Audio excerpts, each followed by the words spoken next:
Good afternoon.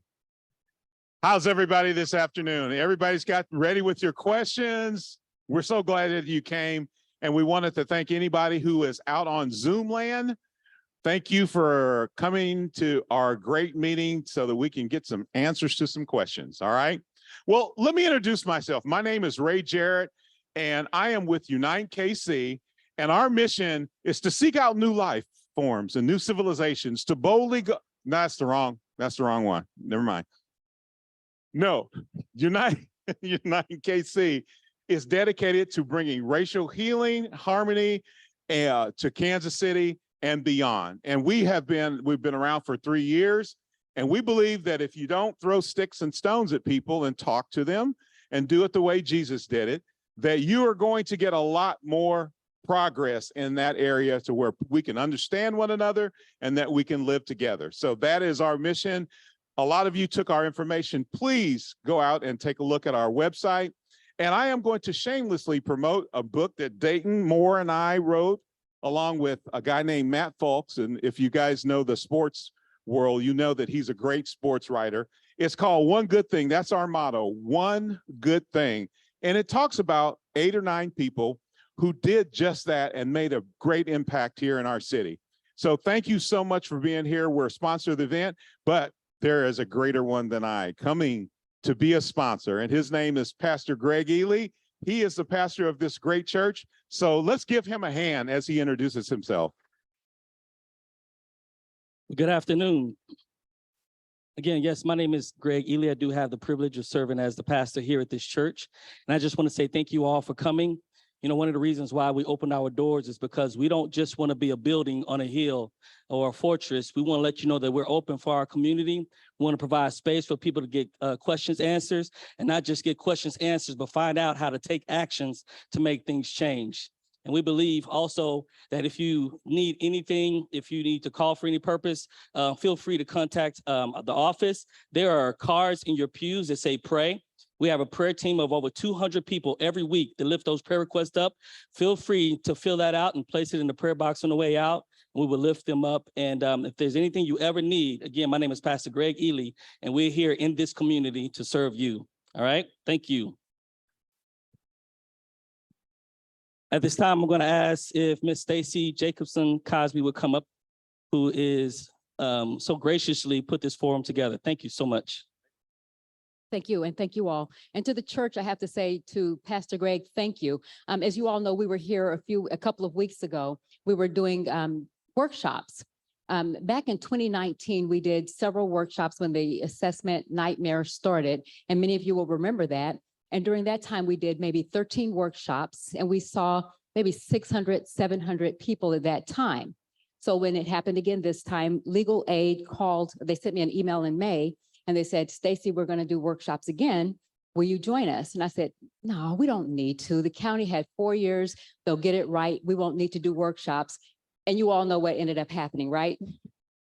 So here we are. I got a call from Joseph Jackson one day, and he said, Stacey, we do have to do these workshops. And I started getting calls then from people whose taxes would have gone so high that they would have been forced out of their homes. And so we knew we had to do this again. So we agreed to do 3 workshops on the east side, west side, and in South Kansas City, the areas where we knew would be hit hardest. Our first one was here. Pastor Greg was out of town, and Jeannie was here on his staff. Jeannie was here, and we were going to be in Fellowship Hall next door. It has a capacity of 100, and so we thought we need a little over 100. Anybody here for that? We ended up having over 1,000 people show up, and we also had it was kind of a nightmare, but it showed us that people needed help and we needed to do something. And then the next 2, we were at Mohart Center, filled it to capacity. We thought we were going to go on the west side and 28 event space. Their capacity was 200. And it's like, we're in trouble. We ended up moving that same day to Mohart, and we had over 500 people there, standing room only. And so this is something very important. And I have to thank the real estate agents and the people in the community who stepped up. And if you're a real estate agent here and you help pull comps, stand up. Prashan, Chris, any of them. And they're probably somewhere working today. So those real estate agents stepped up and they took time out of their schedule. And keep in mind, as real estate agents, we're on 100% commission. So anytime we spend away from our work is money not earned, but they thought it was worth it. It's just a great community of people. And so anyway, we are here now in all of those workshops. What people said is we want action. We want to do something. What can we do? So today is about that. So we said that today we're going to bring the people who can make a difference and who can help us determine what action steps to take that will be helpful. And so that's why we have elected officials here. But we're going to do a couple of other things first. And I'm hoping my legal aid attorney is here. Drew, you are here. Thank goodness. Okay, because they have been so critical and so helpful. And what we're going to do is two things. We're going to, before we hear from our elected officials, we're going to go through the general process of the of filing an appeal. Is there anyone here who has not filed an appeal yet? Oh my goodness. Thank goodness they extended it. So we thank the Board of Equalization for that. And then for you, we're going to spend a little time, not as much as we did in our workshops, but we're going to have Drew. He's going to walk us through the process and the steps to take to file your appeal. And so we're going to do that. We're going to hear from an attorney. We're going to hear from her first, Sherry DeJanes, who's been around. As a matter of fact, she was back in 2019 and she helped a lot of people. She's in Westport and she is just an angel on earth. And she couldn't be here today, but we're going to hear her video next. Before we hear from Drew, we're going to hear from her and she's going to tell us how to pay under protest because a lot of people are going to need to do that and want to do that. And then we're also going, of course, going to hear from our elected officials. But something we're trying to do, since this is town hall, we want to kind of interact with people. We want to ask a couple questions to get real information in real time that we can share with the elected officials, not only the ones who are here, but the ones who aren't. And I want to say something real quick. I just thought about it. Singleton. Mohart. When we're at Mohart, this man is I don't know what to call you, but you protect Mohart and you kept us in order and made sure all the people, here he is right here, that when you go there, you're going to see him keeping stuff in order. So I wanted to thank you because we were there twice. And like I said, the second time, it was at the last minute day of, and you took care of us. And so we thank you. And so we're going to get started with a poll. We have a couple poll questions and you heard from Ray already, and he set this up for us. And so our first question, and I wanted to thank a couple other people too, but our first poll question, if you could put that up. And so we're doing something different, trying something different. Our first poll question, can we get that up, Steve? All right, he's getting there. And while he's doing that, I'm going to thank a couple other people who've helped us. Jeannie from the church is back in the lobby, so we thank her for accommodating us each time. Nola Wood is here. Hey, Nola, thank you. And many of you know her from the community in South Kansas City. She does so much. She's going to help us with chat and communicating with those people who are with us virtually today. So thank you, Nola. Steve Powell is at the sound booth helping us with all of our issues and things that we're dealing with technology-wise back there. Anna Joy has helped us with our presentation. Where are you, Anna? She's back in the booth and she's also a real estate agent that helped to pull comps and to help when we ask you later if you still need help, she's the one who put the form together for us. And so are we ready? Okay, we're ready to go. And I want to personally thank my husband who is here. Dwayne, thank you, because he has been so patient with me. We have literally been on vacation and doing all kinds of things, and I'm taking calls and on the email, and he's been very patient because he knows this is important. Okay, so here's our first slide. And if you have a phone, if you can pull it out, this is a QR code, and point your camera towards the QR code. It'll give you an opportunity to answer our first question. And then if we can read the first question, do we have that? Anna Joy? Okay, so if you pull up your phone, anybody get it? On your QR code. Okay, can you read the question to me? Can you see this question? Can you see this poll? Did you have any trouble getting in? Next. I don't know how to get to the next one. Ray? I've hit say yes and sent. Okay, so Ray, this is new technology, guys. Bear with us. Where's Ray?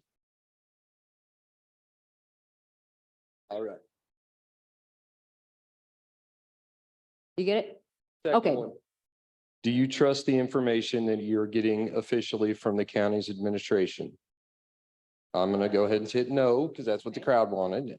Okay. But I also agree with the crowd. And the answer, 92% say no. And we have one more question before we get started with Sherry. 94%, 143 people answered so far at 94%. And the last, do you agree that everyone should pay their share of property taxes? So I'll say yes to that. that's a yes. I'm in favor of infrastructure. And I'm Yes. sending that answer. So 97%. And then, willing to pay taxes. and a quick, and thank you. Yes, ma'am. And so a quick question that I have is, do we all know and understand the Missouri law says by statute that they have to get the properties to fair market value? Do we all know that? Yes, but we know that there's a way to do it, right? We don't run over the taxpayers in order to get it done, that there's a better way, which is what we're going to talk to our elected officials about today. And so on that note, thank you for that. And that's information in real time that elected officials can share and know, and we can pass that along to Frank White and the governor, whoever else needs to know that. And so our first video is from Sherry DeJanes, again, an attorney that is willing to help people that need help. And she does it without pay. And so if you ever have any paid business, she does a lot of different things. So her law practice is very varied. So she does a lot of different things. So if you ever have any paid business, let's try to patronize her. But in the meantime, she is helping us yet again with this assessment. And we have a video from her talking about how to pay under protest evidence. And she's sharing some of the most frequently asked questions that she's had, and she's giving us the answers. This is about 14 minutes. Hi, Sherry, can you please introduce yourself? Yes, I am Sherry DeJanes. I'm an attorney here in the Kansas City metropolitan area. And I guess I've kind of made it my mission to help folks with this tax assessment debacle. And we're so grateful for that because you were also engaged during the 2019 debacle as well. Correct. So thank you for being here with us today. The first question I have to ask about is paying under protest. If someone wants to do that, please tell us the circumstances that they need to consider before they do it, and then the steps they need to take. You would only pay under protest if you have filed an appeal and it hasn't been resolved by the time that you have to actually pay the taxes. It's a multi-step process and you've got to follow the statute exactly, which is why I have put together forms that we're going to be providing for folks if they want them here today. I'll also give out my email address so that if folks want to just get with me and ask me to send them the form, then I can do that via email. But it's, you've got to follow a sequence of steps in providing information in a certain way. And then once you've done that, you've got to write pay under protest on your actual check. We've got a form for those that have a mortgage or a deed of trust on their property because they have to handle that slightly different than folks who have already paid off their home. We also are developing one for the seniors that are on the quad payment program.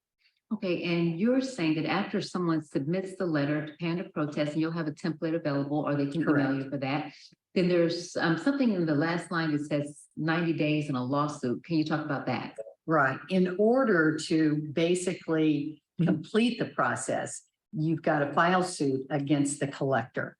And that's another part where I come in. In 2019, we provided the service of actually putting together the lawsuit so that anyone who wanted to pay under protest and wanted to complete the process simply had to get with us and provide us the information that they submitted to the collector when they paid under protest. Then we put together the lawsuit, we file it, and we handle it from there. And so what do people have to pay to participate in that lawsuit? Nothing. So you're not charging anything and you will help people? Oh, absolutely. The cost to us is nominal in terms of hard costs because we simply have the filing fee to pay. There is also a service cost, but it's really not too hard to serve the collector right downtown.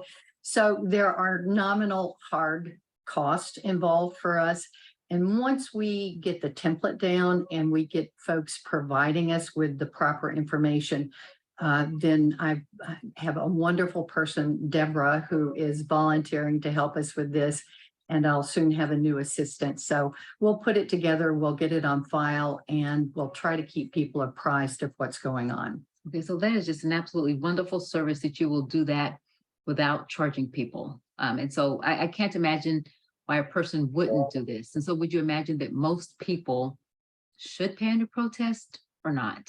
Oh, absolutely. If they have not had a resolution of their appeal, absolutely. Because if you don't, and even if you are successful with your appeal so that it would result in you having paid an overage, if you don't pay under protest, that overage simply gets applied to another year's tax burden. If you follow through with paying under protest and there's an overage, you get a check back right away. Okay, good. And I think a lot of people have said that they thought they were paying under protest, but didn't get their money back, and it got applied for the next year. So that's good to know. A lot of folks think all you have to do is write on the memo line of the check, pay under protest. And that's why I'm emphasizing we've got the template, because the statute is very specific as to what needs to be done. And it's just too much for people that aren't in the legal field, Right. typically. Okay, and we'll make those letters available to people today, and or they may email you for one, because you're going to need to track them once they complete the letter. You're going to need to know that, so you know who's in the lawsuit or who's participating in the lawsuit. Exactly. What we're going to try and do is have a little label at the bottom of the forms that we give out, asking that they either mail a copy of that to me, or they scan it in, or take a photograph of it and email it to me, so that we can then add them to the lawsuit and carry forward with it. Okay, very good. And thank you for your service doing that, because that's just absolutely wonderful. So many people wouldn't be able to afford or know where to start. So that you're doing that is just a beautiful thing. So Sherry, I thank you for that. And I know many other people will as well. Let's transition to talk about the senior quad program, because there's some part of this that if they're paying under protest, they need to be aware of. Can you tell us what the senior quad payment program is? If you're over 62 years of age and you have property within the city that you personally own, it can't be owned by a trust, then you can file with the county to, instead of making a single payment by 12/31 of the year of payment, you break that up into 4 payments. Your first payment is due 12/31 of the year of payment, and then the others are due February 28th, May 31st, and August 31st. So if you're paying under protest, then you're going to submit this protest letter with your first payment. Now, to be on the safe side, I think it needs to be submitted with each one. But I'm going to look into that a little further and then get information out to folks. To be on the safe side, I'm going to say pay under protest with each one of your quad payments. Okay, very good. And we will have information on the quad program today for people if they need it. So thank you again for that. And lawsuits, we've heard of a class action lawsuit. Can you tell us what's going on, and if anyone else needs to file a class action or get engaged in one? Well, there is currently on file one, which has to do with the failure of the assessor's office to get the notices out in a timely fashion, that time being June the 15th. There's a couple of individual plaintiffs. There are some commercial plaintiffs, and those folks act as representatives of all other taxpayers who did not receive their notices in a timely fashion. So people don't actually have to go say, oh, I'm going to be a plaintiff and add my name to that. I'm not sure how successful that will be. I know that in 2019, no fewer than 4 lawsuits were filed, and each one was dismissed for failure to completely exhaust their administrative remedies, which in fact was an impossibility. So it was just one of those technicalities to get rid of some nuisance. It's kind of like those gnats that come around in the summertime. That's how we who filed those lawsuits were treated by the jurisprudence system. Which is unfortunate. But if someone wants to, if people are thinking that lawsuit's out there, are there any other grounds that someone may file another type of class action lawsuit this time? A couple of folks have written to me about other possible grounds, and I'll just be very honest with you. I have not had the opportunity to look into those. I've reached out to some other attorneys, and we're going to kind of, to use a defense term, roundtable it and see what collectively we think of the ideas that have been presented, and try to figure out if there are any other grounds out there. Very good. And we can keep people informed if you come up with something, because we have contact information for most of the people who are with us today. So thank you very much for that, because that is a question that a lot of people are asking about. My final question to you is once people have submitted or they're getting ready to submit their application for the appeal, what kind of evidence do they need? Do they need actual appraisal? Do they need to have comps from a real estate agent? Do they need estimates from contractors?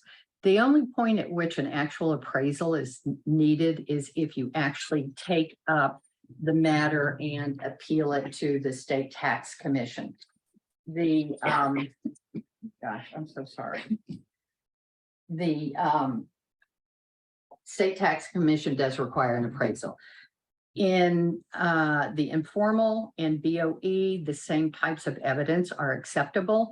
If you are contesting the value based upon the need for repairs or remodeling, then ideally you would have an estimate from a company in the area. Realistically, that's not going to happen. There are a number of resources online where you can just basically plug in the kind of repair that you need to do. Many different sites will come up, but you need to look carefully because you want to have evidence-based estimates. I have put together a number of those, and if folks find themselves kind of in a bind and not able to actually figure out themselves what resources to use, they can email me and I'll provide them with some resources. The other thing is that the comps are also ideal, but we're kind of getting into the crunch period where the realtors that have been working with us are A, up to their eyeballs in alligators, B, getting a little worn out, and C, just kind of running out of time. So if you can obtain a comp, do so. You want to have 3, if possible, within a mile of your property, unless it's unique, that resembles your property in square footage, number of bedrooms, et cetera, et cetera. I do have the names of a few realtors are still willing to do this. So again, if you want to email me, I can provide you with a list of folks to give you comps. Okay, and what date, like if someone needs to file the appeal by the 31st, by July 31st, but they don't have the comps, they don't have their evidence in, what can they do? Are they just out of luck? Nope, they file and then they come back in and there is a place where you can upload secondary evidence. So it's just a necessity to file by the 31st. And then you can go back in and you can upload. At the time that you would actually file the appeal, you would also ask for an informal. Very good. And so you can check and submit evidence all the way up until the time of your actual appointment. 48 hours of it, because you want to make sure that they actually get it. And especially if you're going to do the hearing by Zoom, which I understand still to this date is going to do all of their hearings by Zoom. You want them to be able to upload those, look at them before you actually get into the hearing room. But if you can't get them in until the day of, go ahead the day of. It's just going to be better to do it in advance. But you must submit the evidence online. You can't, if you're in person, you can't hold up a phone or bring a phone in with the evidence. You must submit it online through their channels. That's correct. Now, I believe for the informal, some of which they're still holding in person at 1300 Washington, you can print those out and bring them in. So if you're not tech savvy and you do have photographs and you do have estimates, print those out, bring them with you. I want to emphasize again, and I've done it each time, if you go for an informal review, the very first thing out of your mouth needs to be, please let me see the comps the assessor used to reevaluate my home. Then take a look at them and make sure that they are in fact comparable on all levels to your property. They're notorious for pulling wrong comps. Yes, they are. And there's certain dates, the date ranges. I'm hearing a lot of different things about which dates the comps have to be within. Since the value is established as of January 1, 2023, ideally it would be within the 6 months prior to that. And I say ideally because that's when the home prices started going down a little bit and you don't want high comps. But the full year of 2022, the time frame when they did their reevaluation, is fair game. Very good. And thank you for that. And finally, how can people reach you? LadyLawyerKC@gmail.com. LadyLawyerKC@gmail.com. All right, that is it. Thank you for spending time with us today, even though you're not here in person. Thank you, Sherry DeJanes. My pleasure. Thank you. Okay, wonderful, wonderful lady. I just can't say that enough. And one thing about her is back in 2019, she filed the first class action lawsuit then, and she's been engaged with taxpayers since then. So I consider her a great expert on the topic. And so our next attorney that we're going to hear from is Drew. And if you can introduce yourself, and you're with Legal Aid, and you can grab a microphone right there, and you're with Legal Aid. And we have in all of our workshops had someone from Legal Aid with us. He's going to take a few questions before he leaves today. But he is going to leave as soon as he's finished. So if you could start and introduce yourself. Hi, everyone, and I apologize for my informal dress. I've been helping my neighbors dig out of their storm damage all morning. So my name is Drew Rogers, and I am an attorney at Legal Aid, and I'm happy to be here with y'all today. Sherry just made my job very easy. We do have a presentation. I believe it's coming up now. And she just discussed a lot of what I'm also gonna rehash a little bit, and we're gonna follow along with some screenshots of the actual process by which you file your appeal. So what are property assessments? It's the process of assigning the market value to your home. They do it every 2 years in odd numbered years. And yeah, that covers it. We'll move on. What are the relevant appeal deadlines? So as many of you know, they did extend the deadline to July 31st, which is why we're here today and why we're gonna get some more information that'll hopefully help you all successfully appeal your valuations. So what options do you have if you disagree with your property assessments? You can file an informal appeal. We're hearing that the informal process may have been inundated. They've been giving out appointments for that, to the best of my knowledge. You may be out of time to file an informal appeal. I have heard that it's gone successfully for many folks that I've spoken with. If you have something on the books, we would encourage you to keep engaging with that process. You can try and call and get an informal meeting, but just know that you may be out of time to file an informal appeal appointment. And then the next is the formal appeal process, which again, the deadline is July 31st, and you will receive the date of your hearing sometime after filing the appointment. You will not know when your appointment is when you have completed filing for your formal appeal. So how do you appeal? It's up there. You can request a meeting. You can call the phone number listed. Like I mentioned, it may be too late for the informal process. I would encourage you to still call that number and see if you can't get an appointment, because it has gone, the best of our understanding was 2 years ago, it did not go very well for many folks using the informal process. Seems like the county really did engage with the process this time, and we're at least willing to listen. And if you provided good information, if you showed how, my home is actually 2 bedrooms, not 3, they really did engage with that and lowered folks' values based on that informal appeal. How do you appeal for the formal appeal? So this is a screenshot off Jackson County's website. If you go to, I believe it's jacksoncounty.gov. Google Jackson County, Missouri, you'll get there. But then start formal appeal online is where you start. You can also, if you're familiar with the Jackson County Parcel Viewer, get to the appeal from your home on Parcel Viewer. You'll need to create an account. So, just create that and move on. This is the page where you actually file your appeal. And this is also the page where Sherry mentioned you can put information, add information to your appeal after the fact. You can do both of those things on this page. So to file your appeal, it's that first one, property dispute filing. If you need to supplement your already filed appeal, you do so at the second selection there, property dispute, secondary attachments. So if you're going to get your comps after July 31st or otherwise need to supplement your information, that is how you can do it. You click begin filing after you've made your selection.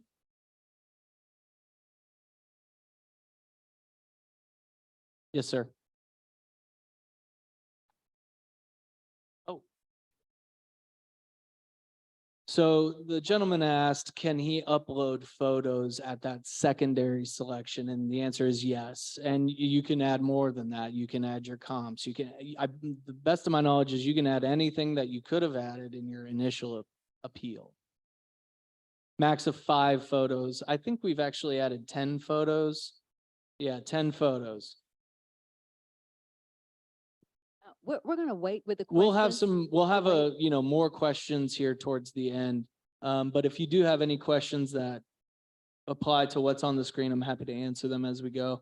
So you'll enter your property information. You can see there, let's see. Select property type, residential, I believe is what most people will be selecting.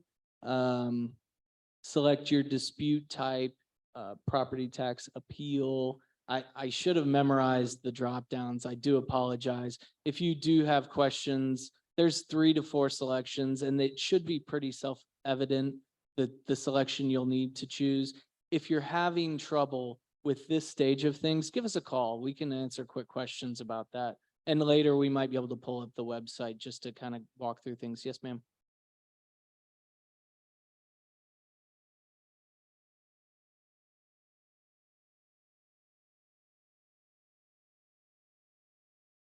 Oh, if we have questions, can we wait until Drew, until you're finished so that the people can ask the question on the microphone so we all have the benefit of hearing? Is that okay? Just a second then. If you can continue on, I'm going to go over to her with the microphone, but if you can continue. So then the next thing you'll do is put your parcel ID. That's some information that you can find on Parcel Viewer. It should have also been on the piece of paper that came with your assessment in the mail. That's going to be at the top. It's yeah, do not put the dashes in this. That was a choice that was made, but it does complicate things. So it's all numbers, and it's 2 numbers, 3 numbers, 1 number. It's a series of numbers, and you'll put that right there.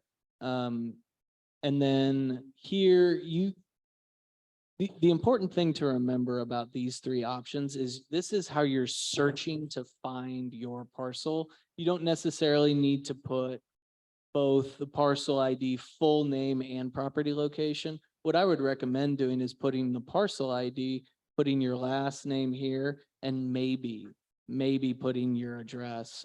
Try with parcel ID and last name first. If it doesn't pull up your property, then maybe try adding street address, house number, things like that. If there's multiple people on your title, might be that you try parcel ID and then street address.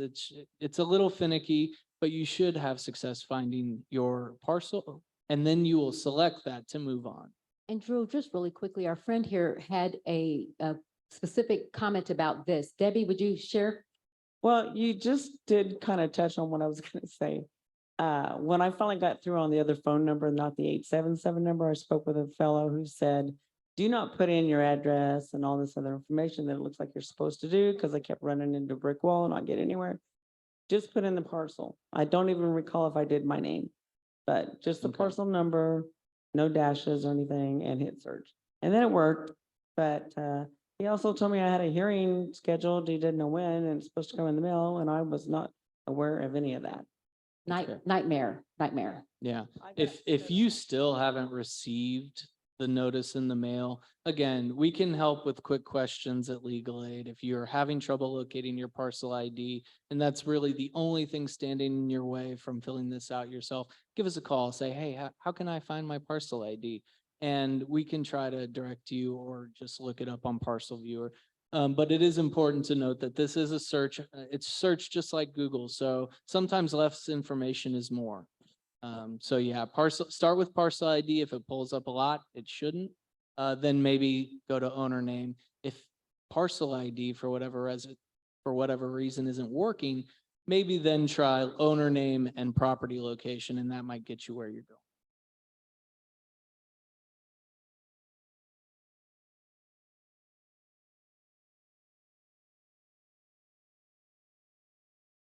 That. So this is showing you a little bit further down on the same screen. Your search results are going to pop up here. And you'll just select that, and you'll be able to then file your appeal for your parcel.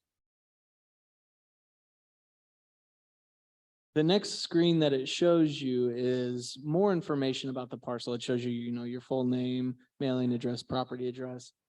You can confirm you're on the right home with that. If you do see incorrect information, but some of it is correct, that may be, an error in the county's information. But if it is your house number and your street, your street address, but there's some incorrect information, I would recommend moving forward with that and then, trying to correct those details later. There's not a way to correct any of these details here. It's just really showing you, is this your house? And so under the dispute details, fill out the appropriate information. We are not recommending that anyone waive your right to attend a hearing. And again, attend a hearing may be on Zoom. It sounds like it will be on Zoom. But without knowing any specific circumstances, we can't really recommend that you waive that. Can I say something really quickly about that? I talked to someone with the BOE the other day, and the BOE, they're actually having hearings right now. I said, who are you seeing? They're seeing the people who waived their right to be seen in person. So the BOE right now, they're hearing from people who said no. The people don't have the benefit of being there to defend their appeals case. And so I would definitely say to be careful how you check that box. And so the answer is to check no, or to say, what is the answer here? Yeah, so it says a waive right to attend hearing. And we say no, but some people Correct. said yes, and I don't know if they said yes on purpose, but the BOE, they're hearing those cases without the benefit of the taxpayer there to defend their application. So please be careful, check no. Correct. Yeah, read that question very carefully. You'd be answering yes to waive your right. So vote no. Correct. Acknowledge your filing after you'll sign, after you input. Oh, I guess it's before you input information. You say, I am this person and I would like to appeal. And here's where you would add supporting documents like appraisals, comps. And remember, those are two different things here. So whichever you have, add to the correct spot. I don't think that's going to be life or death, but make everyone's life a little easier. Then you had your photos here. Sure. So an appraisal is something that you might use. An actual appraiser comes out to establish a value. Not everyone operates based on appraisals. If you're getting a bank loan, you're getting an appraisal. That's and what the county does is an appraisal. But sales comparisons are a fairly equivalent process, largely done by real estate agents who know what a fair market value is going to be.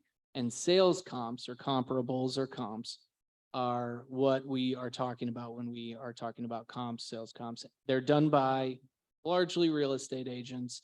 It compares similarly sized homes in your neighborhood, how they've actually sold and for what price. So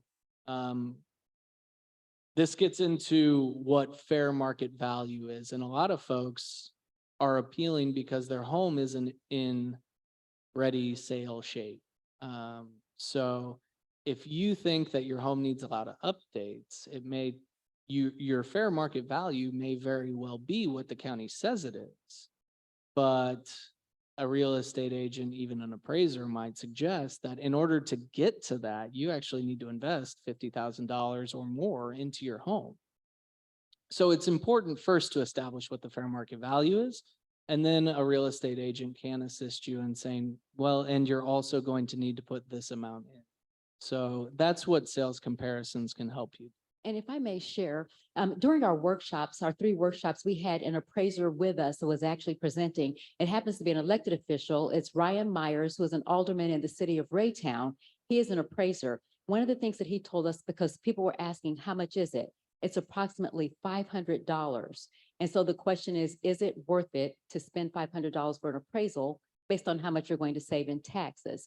And I think a good first stop is always going to be, like you're saying, Drew, a real estate agent. We're usually using the same exact data. And so a real estate agent is not going to charge you to pull those comparables because there's very defined, there's a very defined group of properties that you're going to be able to use. So you don't necessarily have to hire an appraiser, but if you're going to, just know that they charge around $500 or so for the appraisal.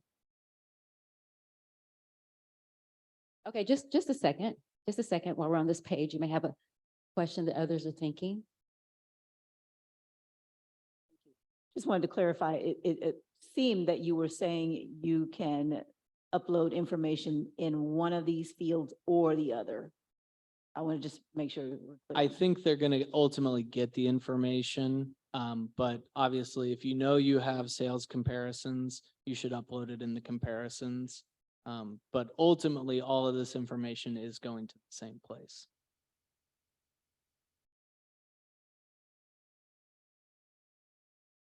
If you have, it is, but if you have a sales comparison, you don't need to upload it in both locations. You just have to upload it one time. Okay, I think you have another question about this very same slide that we're on. I was just wondering, where can you get the comps? Can you go Google your address and use that, or where do you get? I'm going to answer as a real estate agent. I'm going to answer that for you. A real estate agent or an appraiser, but you don't want to use like Zillow and any other properties you find because the county is not going to use the data. We want something from MLS that is a verified sale within a certain date range. And again, real estate agents, and we have some here, will pull those for you and will not charge you to do that. Okay, and I think we're almost close to the end of our slides, but I have a question here, I think on this very one, if it's okay. I just have a real quick question.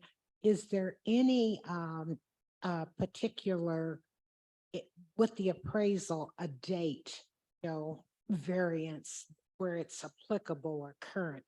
What is that? What are we talking about in terms of being eligible? The gold standard really is within the last 6 months, sales that have been accomplished within the last 6 months. And if that doesn't get you enough data, you can go further out into a year. But really what you're looking at for sales comps, and if you already had an appraisal done, if that's what you're referring to, something that's been done in the last year is going to be given a lot more weight than something that's going to be done in the past, because the reality is property values change. Sometimes they're going up, sometimes they're going down, but they very rarely stay the same. So we do have to get our appraisals that have been recently accomplished. And I want to say something to that too. Nosy real estate agent here. And so when we put the property on the market, we're going to look at the last 6 months to determine what the value of the property is today. Now, I know someone with the BOE says that they can use some comps from the year 2023, but they ideally should be looking at the value of your property as of January 1st, 2023. And Sherry mentioned that. We're going to have a slide that'll show you the dates and how to determine what a comp is.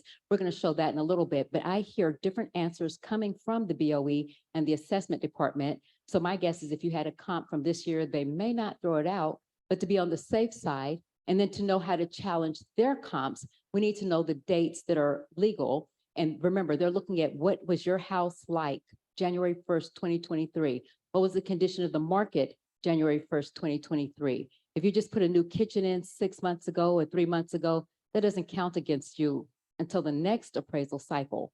So what was the property like? I'm going to say it again and again, January 1st, 2023. So we're going to look at comps from the year 2022, and you're going to see from the statute that they may even consider them from 2021. I think Sherry said at that time, some of the values were a little bit lower. So it may be in our best interest to look at those older comps. And after you've collected all the information for your appeal, then you hit submit.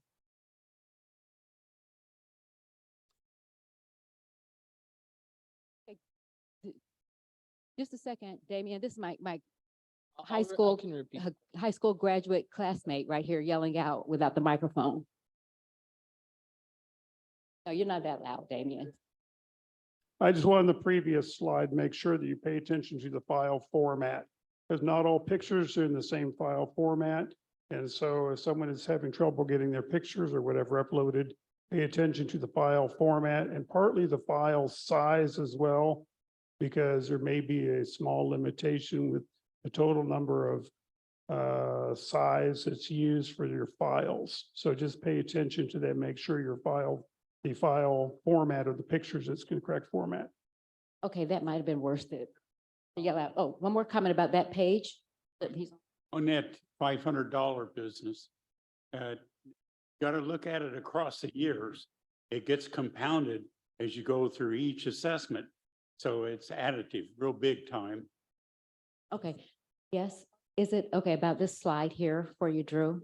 Regard to the file format and the number of pictures, is there a limit on either the maximum bytes you can send up or the maximum number of pictures? There's a limit to both. And it says it in there, it'd probably be hard to read on this, but 10 photos is the limit and I can't remember, it's 100 megabytes. If your pictures are very large, it may not allow you to upload them. And if you're having trouble with that, try to see if you can find someone that can help you shrink the size of your photos so that you can fit all that you'd like to have. We have another quick question on this particular page. It's actually in case you cannot or don't have that information to upload, you can still click next and set your appointment. You Correct. can go back and do that later. Right. Okay. Right. If you do not have all the information that you would like to be heard during your appeal, you can still click next. You can submit your filing, get your appointment date. And like was said earlier, up until about 48 hours before your appointment, you can use that second selection we looked at earlier to supplement your appeal. Okay, wait, just a second. I hear the voice. I don't see where it's coming from, but it doesn't have.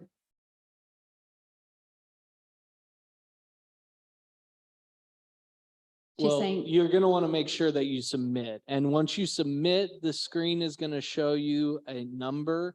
If you log out before you've hit submit or submitted your application, it could cause problems. So I don't want there to be any confusion. At the very last page or in your email, after you've clicked submit, you're going to get a case number. If you don't get a case number, you may not have filed your appeal. So make sure that you have a case number before you do anything like logging out. okay, one more thing. My friend Diana, which is the very first call I got when she got her tax bill, she was having a fit, but I'm so glad that you're here and you've gone through the process. Okay, what I wanted to add is when you do the informal interior and they come into your house, I wouldn't let them in my house. I think I told you that then. it actually helped me. I'm going to tell you because they downloaded 13 documents under my BOE and they also added 20 more photos. So I know after I talked to you, said don't do it, but it actually helped me because they've got more information downloaded than I could put through there. But I have my max photos and I have my comps and I have estimates and everything. I think that's a good lesson if you talk about that. I know they ask you and they try to encourage people. No one is walking inside my house. I'll tell you that for a fact. The only way they're getting any information from me, and if you have anything with your house that you want them to see, take a picture. Your picture is going to be better than anything that they're going to be able to do in person. Plus, you know how you can take it at certain angles where it looks maybe a little bit worse than it is. But we need to take our own pictures of the evidence, and I would not have them walking into my house unless it's a very rare situation, or if the house is literally falling down, or if it's a shell. And I've had people like that that needed the county to see that. And then do you want to go ahead and then we'll come to another question for you?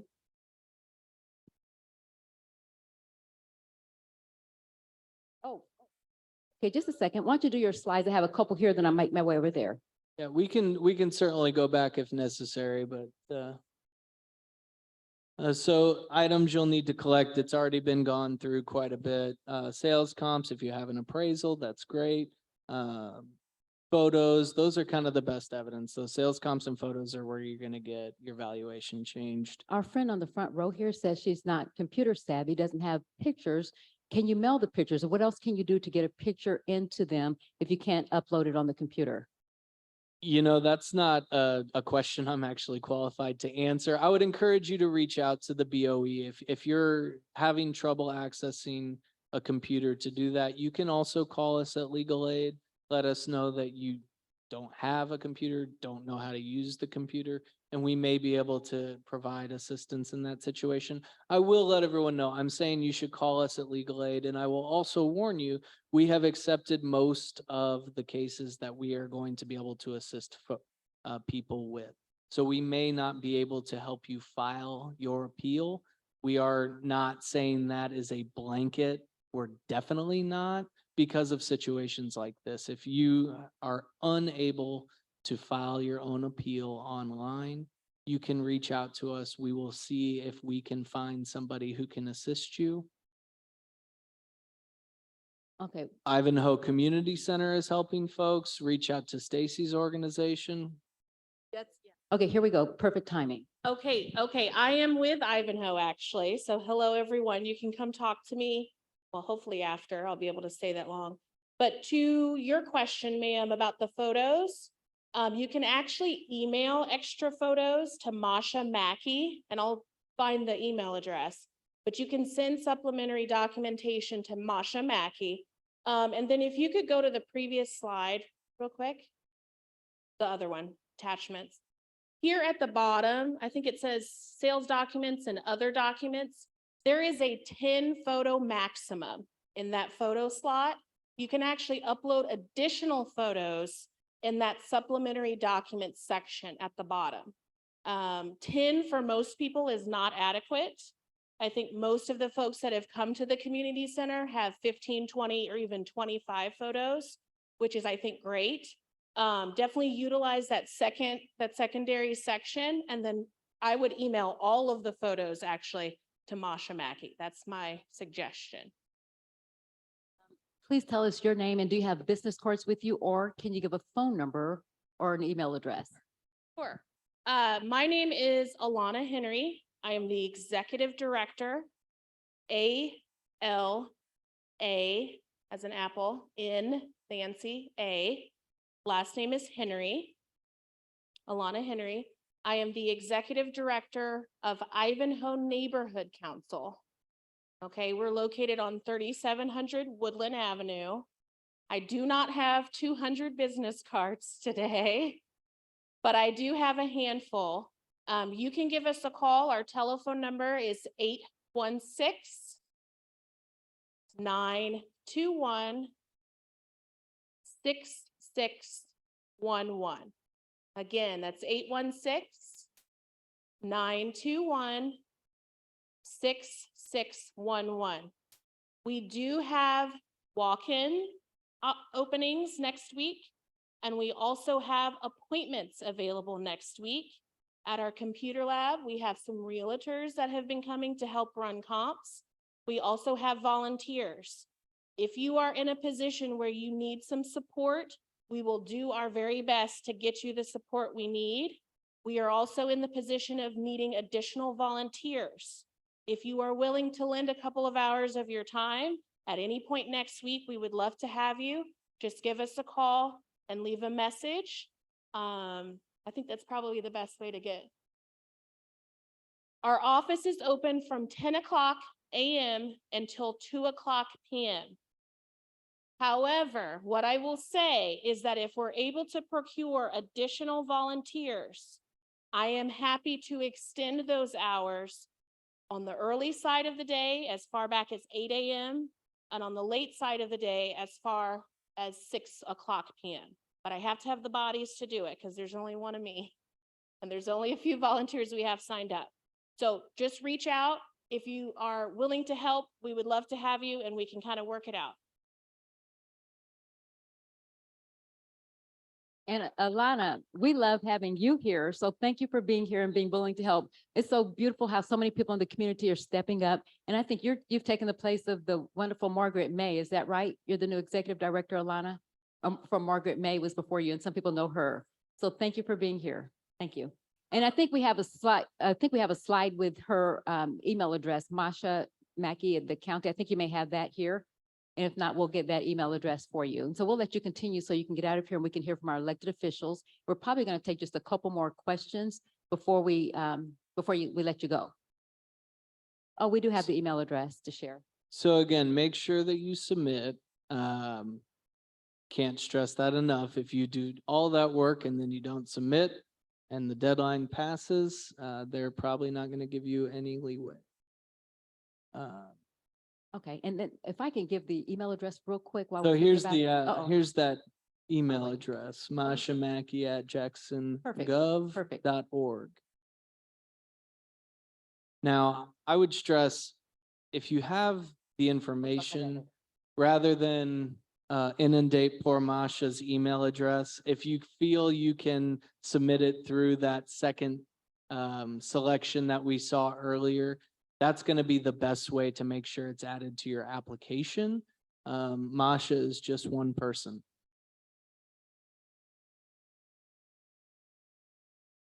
Okay, so you will appear, so long as you didn't waive your right via Zoom. You will be, you'll be asked the opinion of the value, and then you offer your support to aid that opinion.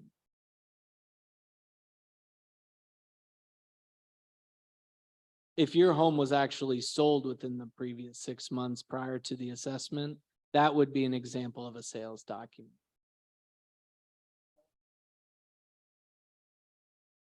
Okay, we're gonna end up running out of time here. So because he needs to go and we do need to hear from our elected officials. So we're gonna have to try to balance the questions, knowing that we can follow up with him, our lovely new friend over here, Alana. And so if you can get through your slides, we're gonna see if we can catch some of the other questions here. Sure. So going through these, what is good evidence for your hearings? This is kind of restating what's been said.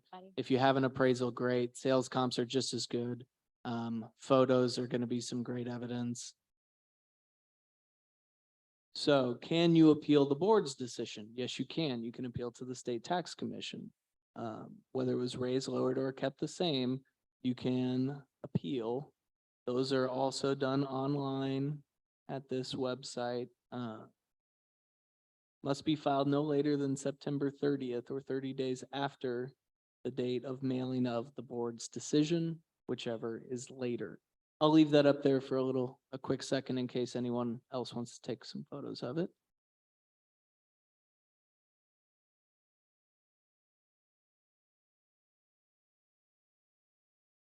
I believe so. If that is that language from the slide. Just a second, what was the question? Let me come here because we have two over here. I think you had a clarifying question where we were. Okay. Just a second here. They're mailing out our letter saying we have a BOE appointed officer, and I would like to know if that's the same as the BOE.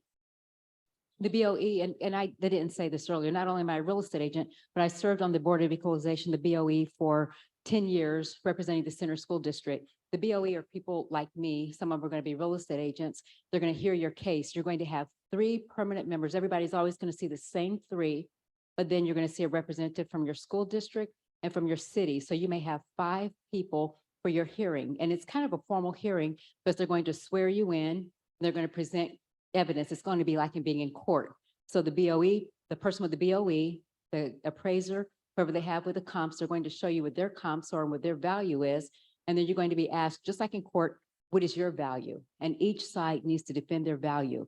And we're going to talk about sunshine requests shortly. It's going to be important to know what comps they're using so that you can defend against them. Because what if they're using a comp from last month and you can challenge it and say, nope, that's too new. It needs to be older. So we're going to hear from them, and then they're going to hear from you. And then the BOE member that day, that panel is going to make a decision right there on the spot. Then they're going to move on to the next 100 or so people they have. And so the BOE member is someone like me that's been sworn in representing a school or a city or one of the 3 permanent that was appointed by the executive. A BOE hearing officer there's another step. So they started having hearing officers where it's someone that's going to sit down with you before you come before the BOE that may hear your comps and may be able to work out an informal through the informal process and agreement with you. But the BOE members are people just like me, just like us. And so there is a difference. Okay, Drew? Are there any folks here that live in the west side? Many folks that live in the west side. I figured we've already had the meeting kind of in that area, probably drew most of that crowd. The west side neighborhood does have the 353 program. If you reside in the west side, you should contact us to see if you qualify. Otherwise, the answer to this, should I appeal, is probably yes. Now, if you do think that while your assessment jumped up, but you still think your home is worth more than what the county is saying, maybe the answer is no. Keep in mind, they can choose to raise your rate if you do appeal, but generally speaking, the answer is probably yes. We have a question real quick here, and then we're gonna have to get you out of here, Drew, I promise. I promise. Thank you. I was at a MCC meeting in Blue Springs last month. And at that time, Gladys Howard specifically said, given the circumstances going on, that it was okay for us to keep the records that we had that we were going to email to her or somehow download if it reached a point that we couldn't successfully get that done. Well, I live on a farm south of Lone Jack. We have intermittent internet, and the probability of sending up all this document is almost zero, unless I've got 30 days of 30 hours in a row.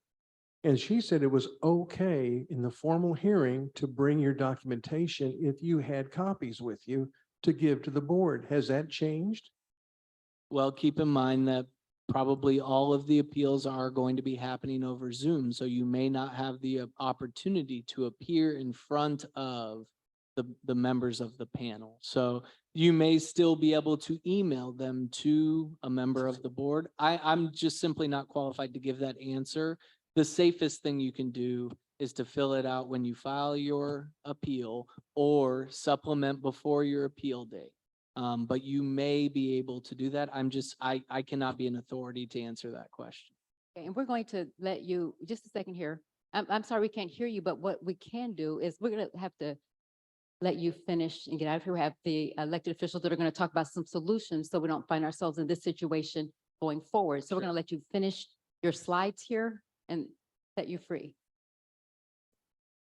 So if your home is in poor condition and hasn't been updated in several years, then the market value may not reflect what your home is actually worth. And that would be a good situation for you to appeal. And if you have any questions, this is the West Side Office of Legal Aid's phone number. We are representing individuals who are 200% of the poverty level or below, or over the age of 60 years old. That is how you qualify for legal aid's services. But as I mentioned, we have an enormous demand for our assistance and only limited numbers of attorneys. So going forward, you can certainly call us. We may not be able to file your appeal and represent you at the hearing, but if you have questions, feel free to give us a call. We would like to help as much as we can. Okay. Thank you. Thank you. And then if I can have my elected officials come to the stage, we're going to, well, is there coming to the stage our guest, Jeff, Sean, and Manny? If you can come to the stage while he's doing that. And on the next slide, first of all, Drew, thank you. Thank you for spending your time on Saturday afternoon. I thought we wouldn't get anybody and he volunteered. And so we're so happy that you took the time to be here with us today. Thank you so much. We appreciate it. Thank you. And then while they're at the stage here, looking at the next slide, how many of you remember the name Preston Smith?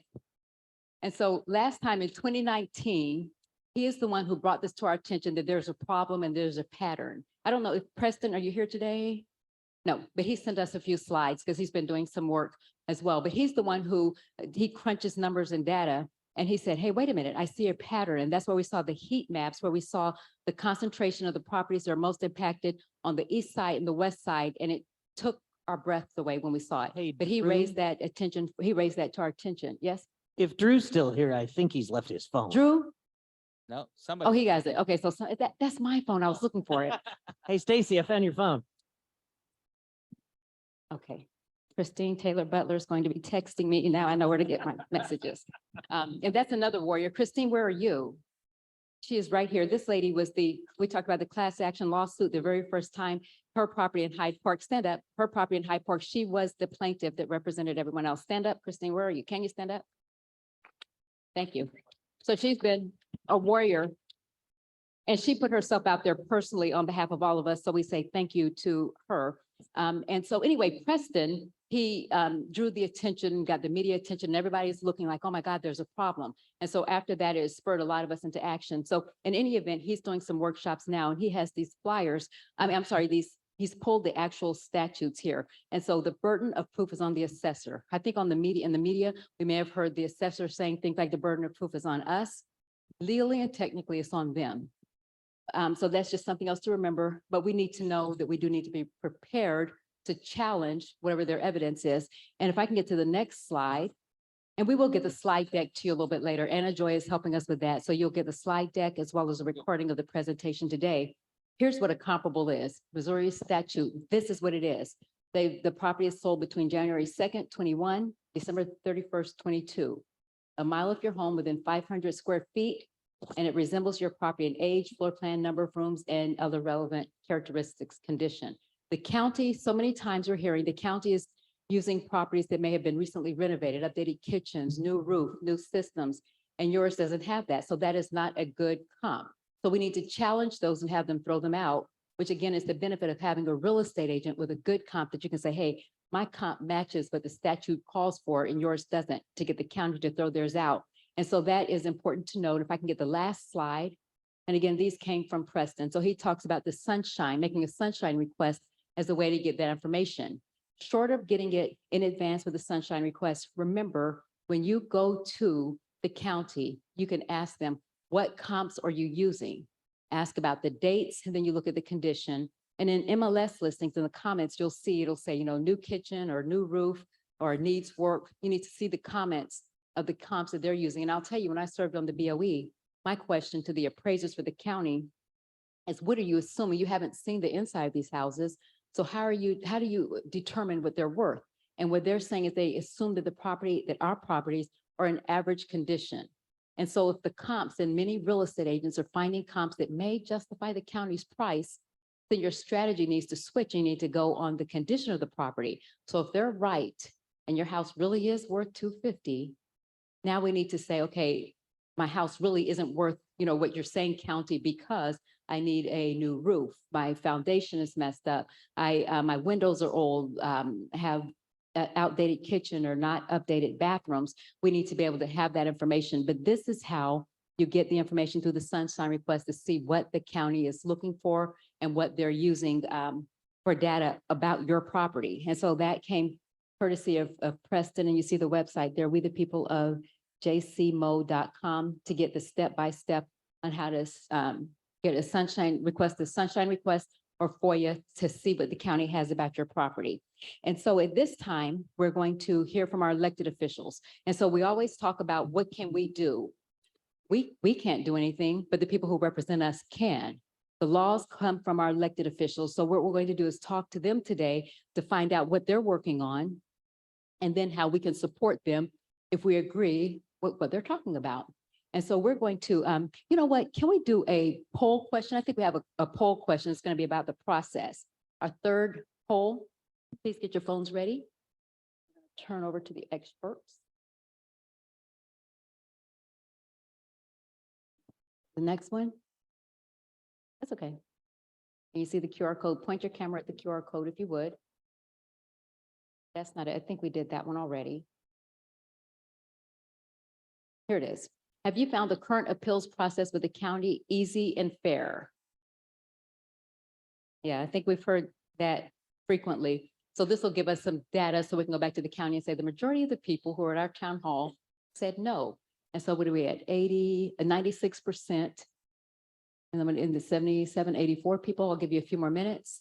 So we want to confirm. And to our county legislators here, do you all see this?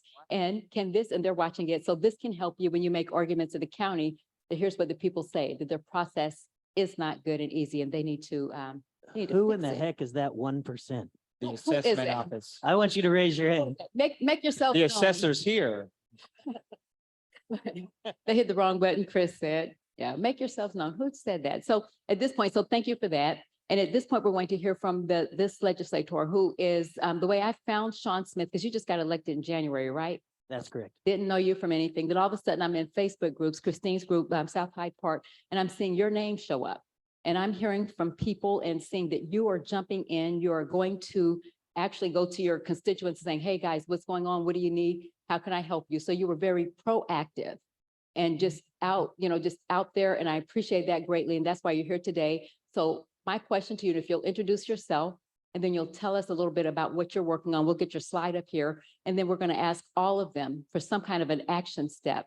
What do we need to do to help support them if we like what they're talking about? Sean, thank you for being here. Sean Smith. Thank you. Mike's a little hot, maybe. So it's hard for me to sit still and talk at the same time. It's some sort of personality defect. So first off, I was elected in November, sworn in at the same time as Manny in January. Property tax unfairness has been an issue for me for a long time. In fact, that's part of the reason that Jeff and I know each other, who you'll hear from in a little bit. He's a state representative. But I want to say that the system needs an overwhelming amount of overhaul. And I'm going to present some ideas on what that might look like here in a minute. But the first thing I'm going to say is I want to address this because I feel like it's constantly being talked about, and it has to do with everything that this meeting, aside from wanting to educate you on the appeal process, which is absolutely vital, everything I'm going to suggest that might help. Somebody asked me earlier, is any of this really going to stop this ridiculous process? And I said, I have 5 chances to roll a 12. Okay. So if one of those 12s comes up, maybe we save everybody from this debacle, but you also have to make sure that you keep a little bit of cash in your pocket, if you will, meaning you need to follow the assessment process through, because that gives us more evidence that there's a problem in the bigger picture. The more people who appeal, the more problems we know there are. And B, because you got to protect yourself. So it's both. We're trying to roll the 12 so that we save people from this disaster. But at the same time, please, please, please don't just rely on us for this assessment. Please follow that appeal process. And if you need help, reach out to my office, reach out to Manny's office, reach out to somebody. Because there's absolutely some people that we heard from a gentleman in Loden Jack. He's like, I don't have internet. How am I supposed to do this? Absolutely. That's an inherent unfairness in this process, is that it takes advantage of people who don't have access, who might not be as computer savvy. You heard the guy from Legal Aid, and he's not even sure what all the answers are. And I think he's an attorney. How are you supposed to represent yourself? Right? This is a problem. So first question I wanted to talk about, Manny and I have passed a couple of resolutions, and one of them said, and we were told by the county's attorney, you don't have the authority to do that. Now, this resolution was essentially a strongly worded recommendation. It has no force of law. So how we would not have the authority to state our opinion as a legislative body that represents you, I don't know. But it was effectively unanimously passed. One member was sick and one member abstained. But all 7 who voted said, yes, Frank, stop it. And they said, Frank doesn't have the authority. Well, I'm quoting up there, and I try to make my writing big because I'm losing my eyesight. It says the county executive or his appointed deputy shall hear and determine all allegations of errors on the assessment tax records and shall cause a correction of all errors found to exist. So if we show mathematically that the errors aren't just the people who are appealing, but are pervasive, you would think that that part of the county code would give him the authority to say, I don't know what went wrong, but we just can't let the train keep rolling and run a bunch of people over. Fair?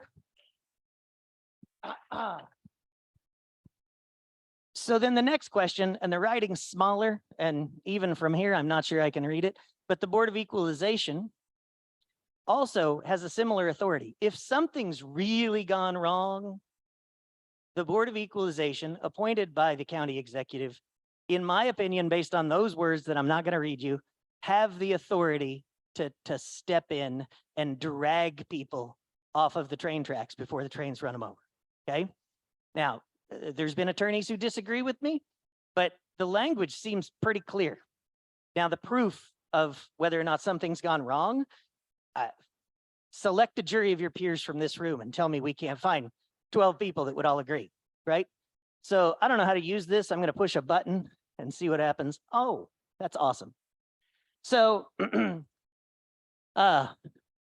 this is a piece of, now I'm going to start talking about the future, what we want to change. And this is a piece of legislation that I'm still writing. I'm still happy to take ideas on, but the concept here is the idea of a homeowner's bill of rights.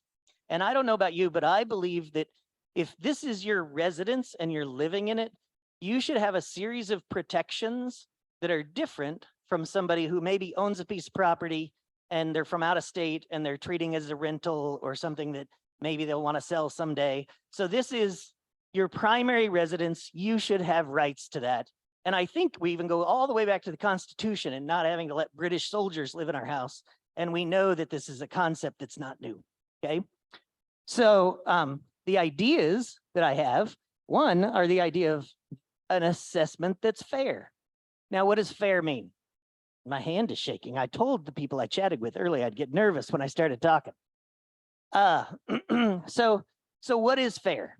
Fair should be easily understandable, should be transparent, should be essentially a number that you would easily agree with, that any common sense person, not just trying to say, oh, my place is a dump, it's not worth anything, but any two rational people should be able to sit down and say, that's fair. And if your neighbor's house right next door is identical, and there's lots of neighborhoods like this, they ought to be, I don't know, assessed at the same value.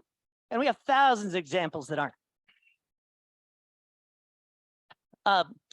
The other part of this, aside from transparency and fairness, is that it needs to be predictable. So one thing that's happened this year is we've tossed any need for predictability right out the window. Now, the law at the state level might not say that's necessary, but what I know is that in order to have a successful economy in Jackson County, if we see people's values go up here, down here, and up here, and over there, people don't know what to invest in. They don't know how to plan for their retirement. They don't know what to go out and budget for. So whether you're young or whether you're old, predictability has to be a part of the equation. This is one of your rights for the place that you live.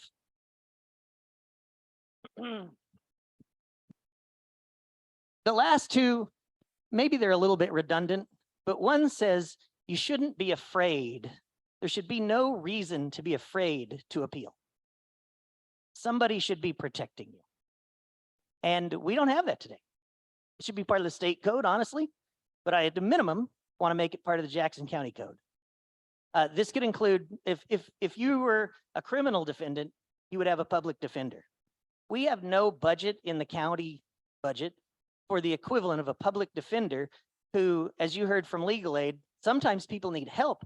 We have the assessor's office saying, this is what your place is worth, we're sure, and you're supposed to go in there and represent yourself. We need to fund, and I hate to say it, but we got to find a way to pay for it. We need to fund the equivalent of a public defender to help taxpayers when they talk to the assessor and go to the Board of Equalization. Or, We got money, Sean. hello? And then this last one, and I didn't come up with these Can a I ask year you ago. something? Sean, can I ask you something real quick before you move on? You Yep. said we need to have an attorney. I'm over here to your right. Oh. We shouldn't even need that. It shouldn't be to the point where we need an attorney to protect us against the county. So what we need is a process that is fair and transparent that we can do ourselves without the need for an attorney. So please don't focus on that. Let's focus on trying to make it fair so we can do that. Is that good? Totally would like to get there, but until we do, some level of help seems an advocate on your behalf. And I'm not saying attorneys, but just, even if it's just, we pay real estate agents that know that area and they're there to help you come to your value, right? Maybe that's the answer, because real estate's very localized. Remember, a lot of the real estate agents are happy to help our current future clients without charge. And that's what we've been doing. That's what this process has shown us, that we will step up in the community where needed, because we are protectors of the community, because that's our product, and we're taking care of our clients too. And so we're out there. Absolutely. And I gotta say, I appreciate that so much. And I actually posted, I'm funding a party with my next month's paycheck for the real estate agents that have stepped up and helped. All right, get us So- an invitation.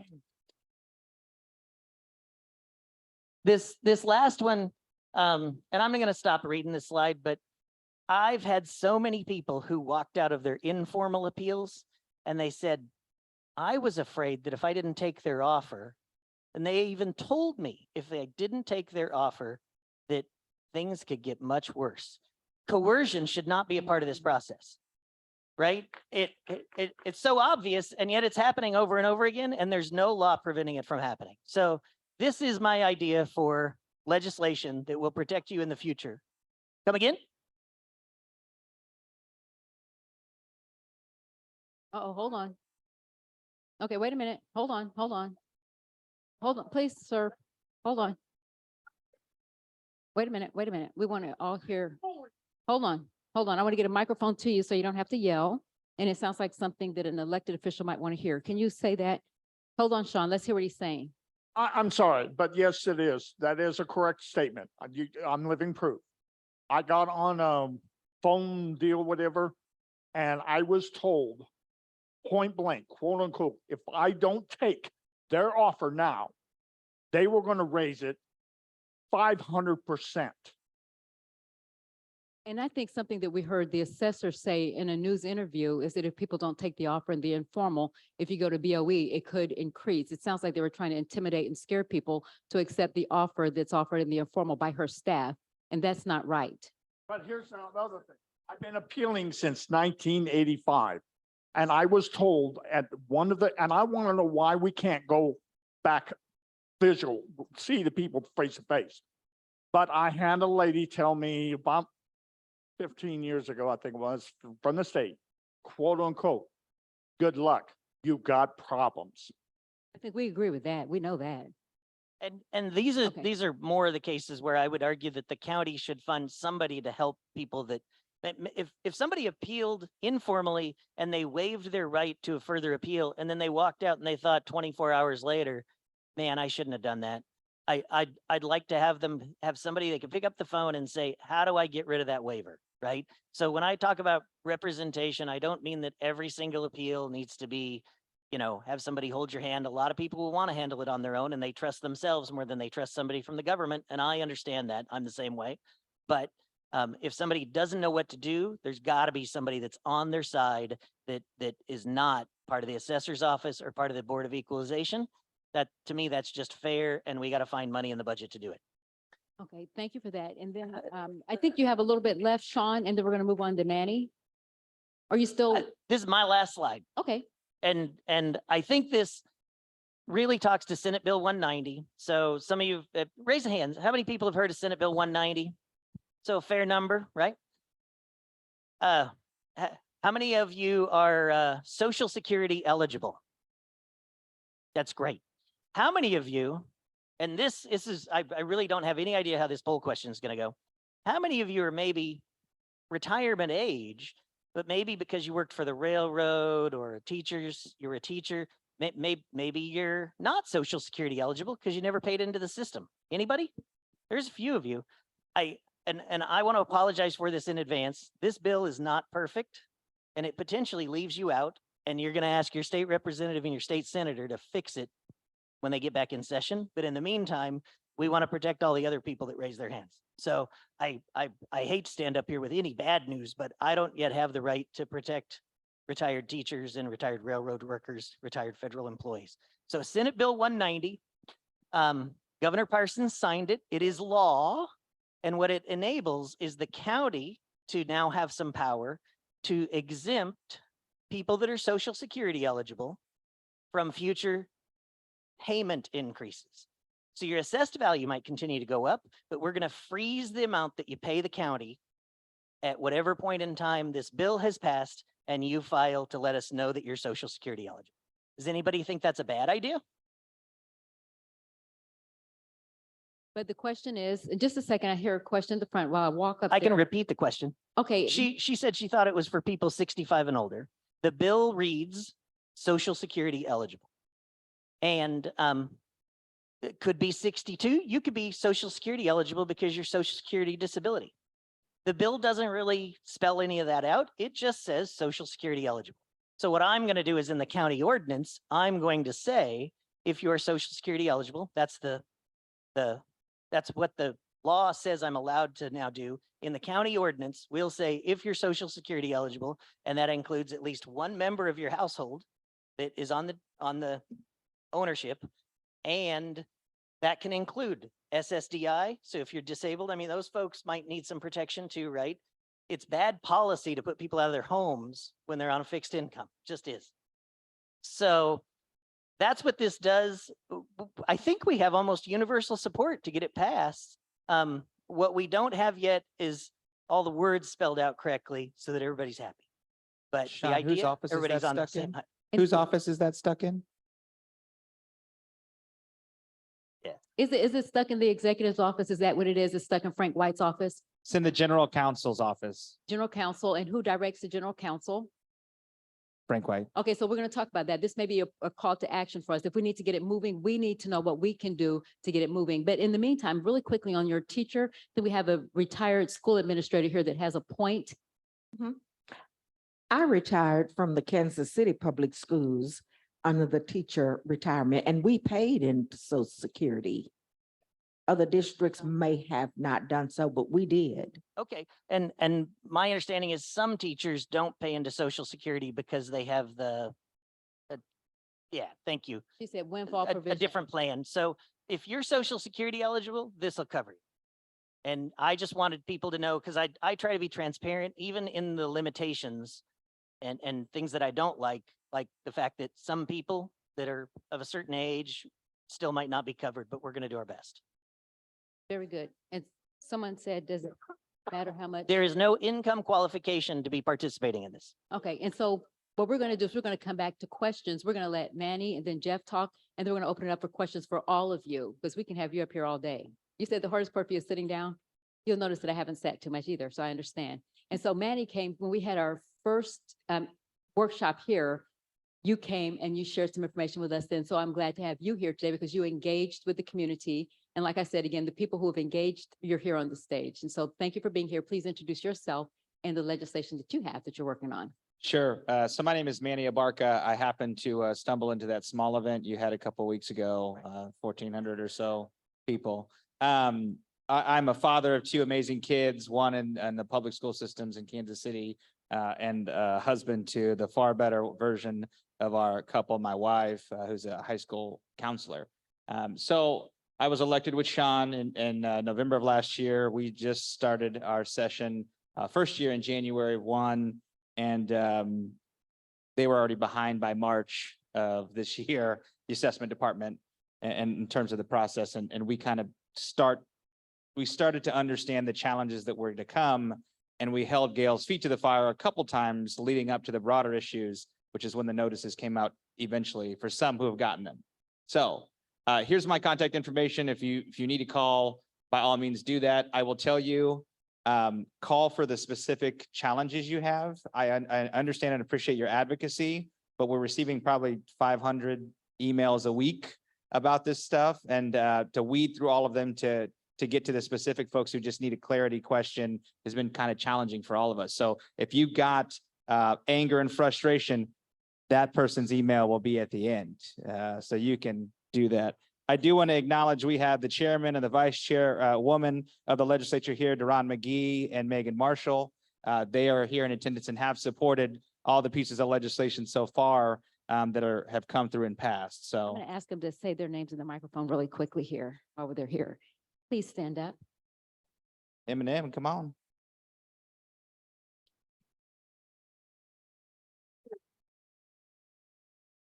Anybody else? Hi, I'm Deron McGee. I represent South Kansas City and Grandview on the legislature. I'm chairman of the legislature. I represent the 4th district.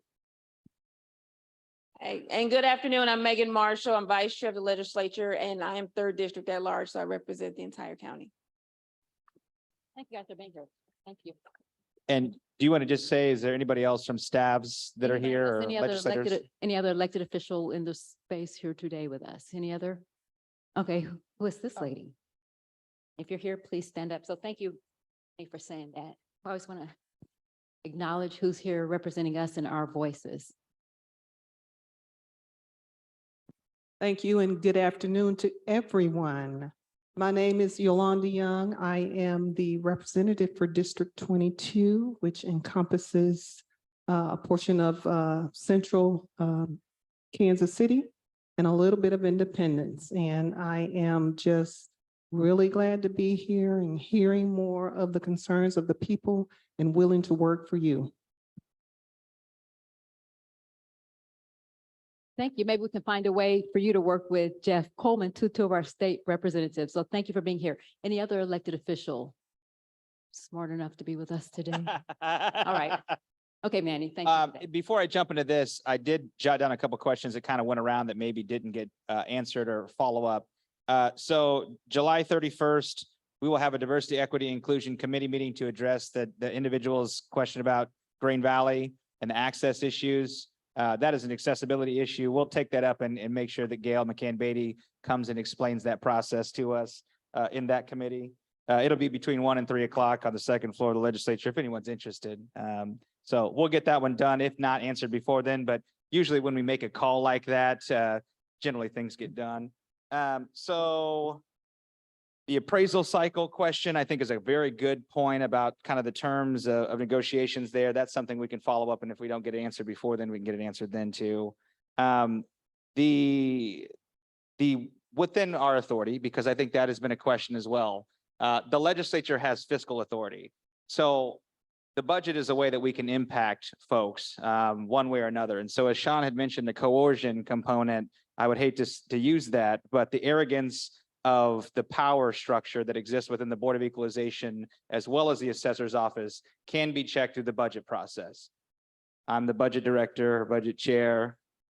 We have budget members here. Sean, are you on the? Sean regularly attends the budget committee. But the budget process, we have alerted the staff will start in 2 weeks, and we'll start with the assessor's department, and then we'll go to the collections department, and we'll address those issues, as we need to. That will also be July 31st between 1 and 3 o'clock on the second floor of the legislature chambers. So you can catch some of those things there. The other thing I think is important to note, because at the last meeting we were at, this issue came up. Sean's a Republican. Jeff is a Republican. I am a Democrat. They are Democrats. This is a collective issue about the problem, not party. So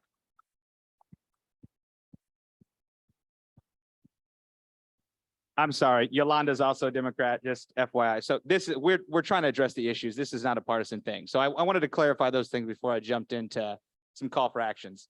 There's been a question about Frank's information being removed off of the website.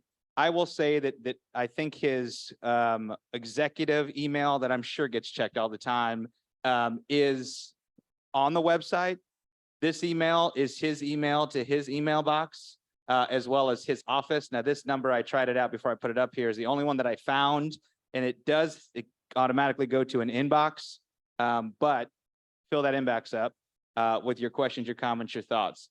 The first thing I want you to do, if you haven't already, and it seemed like a lot of folks haven't, is make sure, I pushed the wrong button.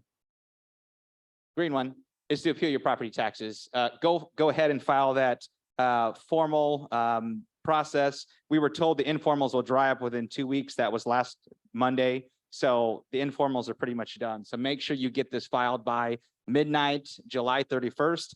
I will in fact tell you to do it by the 30th, because we have a history at the county of being unsuccessful at maintaining phones, as well as maintaining the server, and likely it will crash on the 31st. So the reality is you have to prepare for that failure to exist. Sadly, we have asked about it. We have modified things. The phone systems crashed early on when there was an issue at the county. So it will undoubtedly crash on the 31st, to be prepared for that. Call your executive and tell them you want a couple things. Acknowledge and declare the process has failed, and throw out, I spelled this wrong, the assessment values. This is incredibly important. As Sean has indicated, it is within his authority to do that. That would trigger another step of action. that is required by the Board of Equalization if Frank doesn't do it himself. This is a clear opportunity for him to acknowledge that there have been serious and egregious failures in this system. And we don't got to blame, we just say that's what it is and call a spade a spade. Then, I don't know why there's a bunch of ones, but I guess they're all that important. They're all the most important thing. This is what happened. Ashley was there at the coffee shop when I was throwing this together. Hold Tyler Technologies accountable for their failures.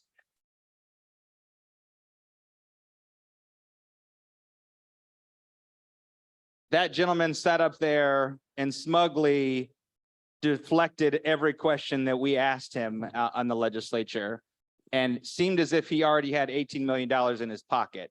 Well, we know there's $3.5 million still not in his pocket that we still have a purse string for, so we can withhold that. And the Finance and Audit Chair is, where's she? Oh, there she is. That is somebody who can do the audit necessary as well as our auditor to figure out what's going to happen with that contract, because that's $18 million of our collective money that wasn't really used very well. Immediately initiate legislatively approved Resolution 21336 contracting process for a contracting process to allow nonprofit organizations to assist with filing appeals. This was a rushed resolution that we threw together to help folks like legal aid, to help folks like, I'm sorry, what was the neighborhood? Ivanhoe. Thank you, Ivanhoe, who are doing the work already to be compensated for that, because we know that those things go without a cost, and to do it across the county in a diverse way. That resolution was sent to say, Frank, you can authorize a contract, get that process going now, immediately enact contracts so that you can help people file who don't have the means, the accessibility, all of that stuff. That is waiting on his desk. So I don't know what he's doing with that. As you have done during COVID, because this happened, to artificially freeze the valuations during COVID, and for commercial property taxes this year, they set an arbitrary cap as to what it was. And I think Gail's answer to why she did that was she ran out of time. I think that's what she had suggested. So this idea that this is illegal or that our resolution was illegal is a farce. There's a whole third-party propaganda website that Frank paid $160,000 for of your money. But this, as you have done during COVID, and artificially for commercial properties, establish a flat increase of up to 15% on residential, commercial, and agricultural properties while you continue to work towards establishing a fair market value. Everything else would continue to go to work out what you and they agree is a fair market value. But when it comes to your bill, this would be a predictable and a fair process for this year's bill. And finally, and this is the part that I'm preaching, I've never said this in a church before, preaching to the choir. But Sean, can you run to that drum set? Do not stop the unrelenting pressure to change local and state laws to fix this. The last time I was in this church, there were 1,400 people here. This time we're missing the whole balcony up there, minus you, sir. But the fact that people let go of this issue once they've either gotten the value that they care about or you give up, that is, we need your pressure, because that's what's going to help all of us up here and down there continue to push this issue long after the 31st. So please continue to stay engaged in this effort and motivate your other folks, your neighbors, to participate as well. And just a quick note, we do have over 200 on Zoom with us as well. Great, thank you. That's good. So this is a couple things, and I just threw this up there because I thought it was clever, I guess. A market plan for future proactive solutions of fixes I think maybe Jeff and folks like Yolanda can take at the legislature to help us have the authority to do stuff in the future. Empower legislative authority to set fair market value percentages for first-class counties. So as they did with SB 190, where the state said, come back to the county, you all decide if this is what's right for your county. They can do the same thing for the percentage of value. This would help us during economic woes to respond faster and provide necessary access to the legislature to react when we need to fix problems like this. Allow for deferred assessed value upon sale of the home, so that you're paying the increase of your property taxes when you sell the home. So this doesn't artificially deflate your reason to fix your house. Like we're stifling our own communities by saying, if I fix my roof, if I fix my kitchen, then I'm going to get taxed more. I've already paid for that. Wait to do that at the end.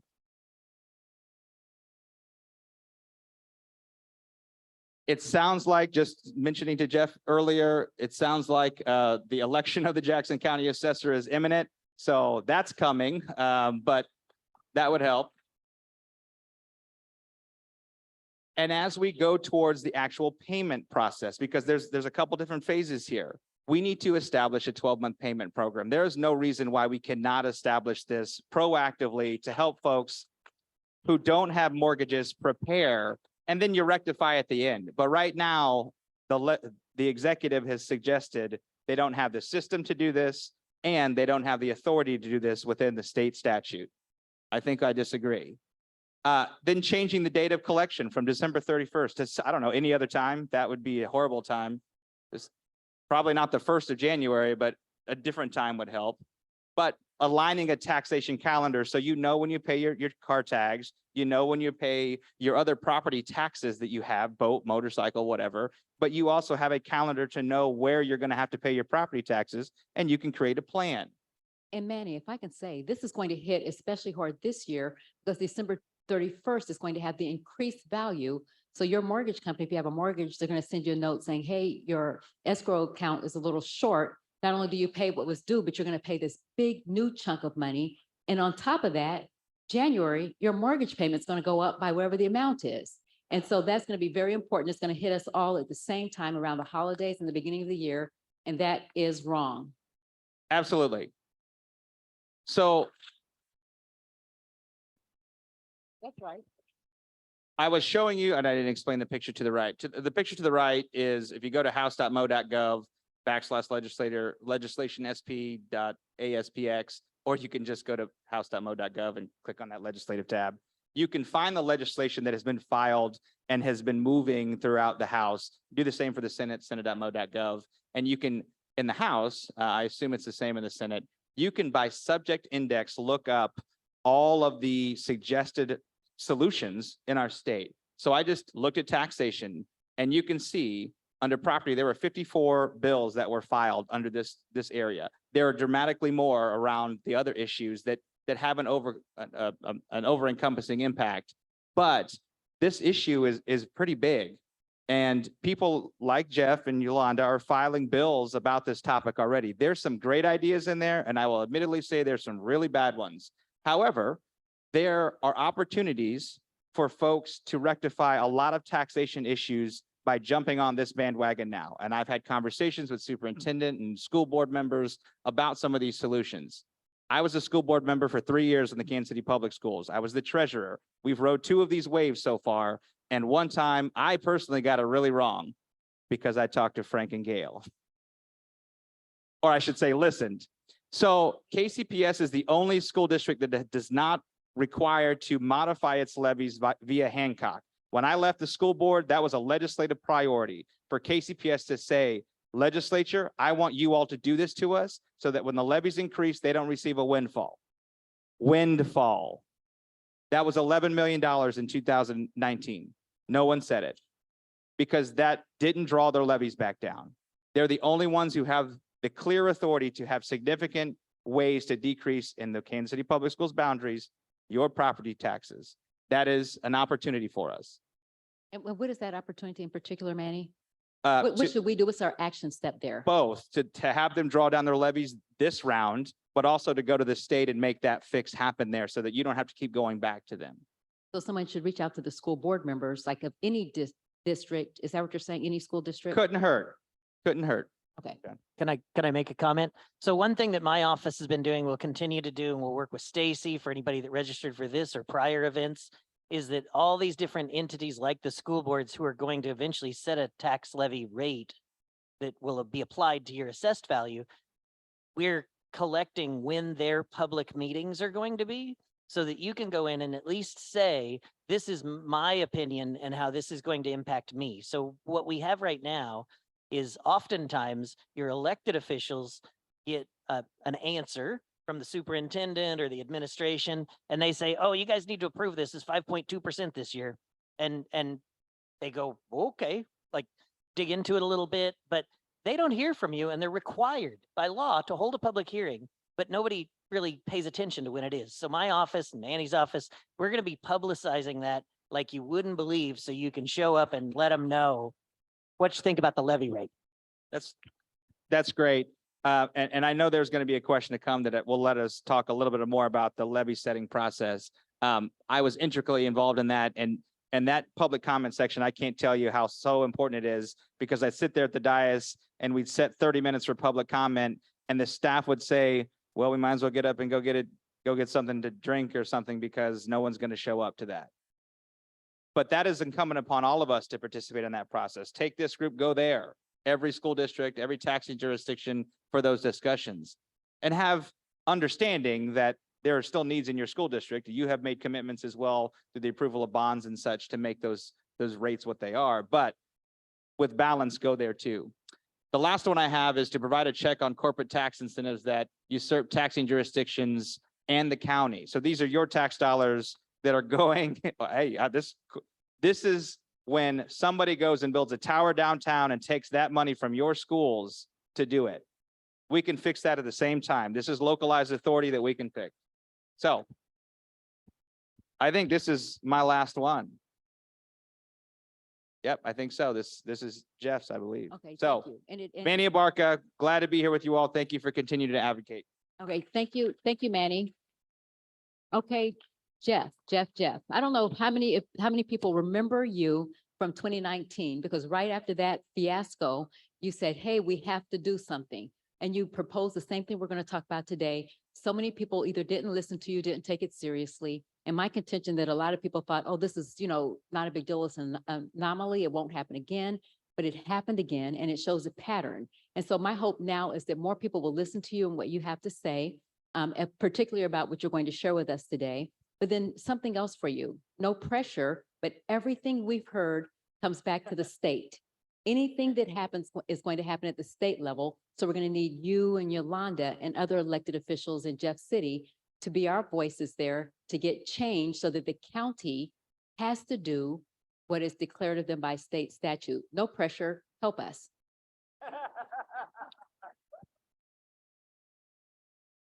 Thank you, Stacey. First of all, I don't know if anybody is as angry and frustrated as I am, but I want you to do me a favor. You've been sitting down there for almost 2 hours. I want everybody to just stand up for just a second. Let's let the blood flow. Let's get some of that frustration out. Yeah, exactly. So my name is Jeff Coleman. I am the state representative for District 32, which is Grain Valley, Oak Grove, and Buckner. It used to be Blue Springs, Grain Valley, and Oak Grove until they changed the district lines. Yeah, you can sit down. I just wanted to give you a little bit of a break. I am the state rep for District 32, but every time I look at my shirt, it says just state representative. So I'm here to represent all of you.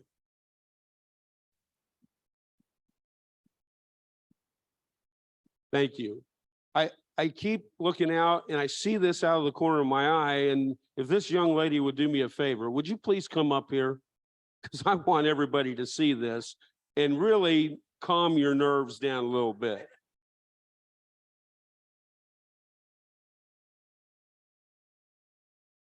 Awesome.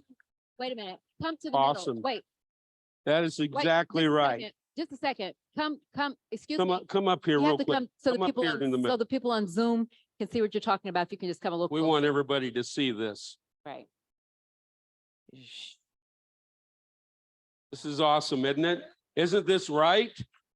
This is exactly the problem that we're up against. And this is the county executive that is imposing all these numbers against your properties and raising your taxes. So this is what we have to do. We have to do something to get rid of this, right?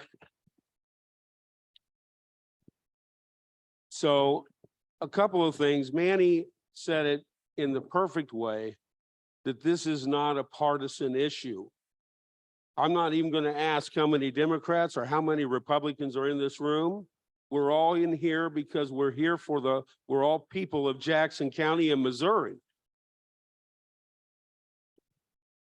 We have to stop this partisan thing about you're the enemy if you're on the other side. So you've been here for a long time, so I'm going to boil it down. First of all, Preston Smith took away some of my thunder because I was going to say the assessor is supposed to be the one that provides all the documentation to prove why they think your property is worth this amount, not you having to defend your property. So thank you to Preston for bringing up all that information. Second of all, the reason this came into play for me when I was a freshman 5 years ago. I know that's kind of funny, isn't it? Let's make that clear in the House of Representatives. I was put on a special committee that went around the state to all the bigger cities. We started in Kansas City with public hearings about taxation in your municipalities.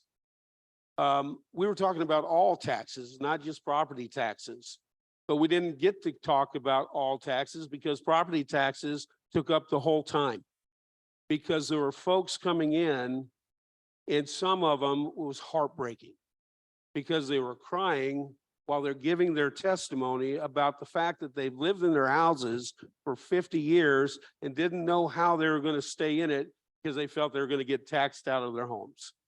And that is just not right.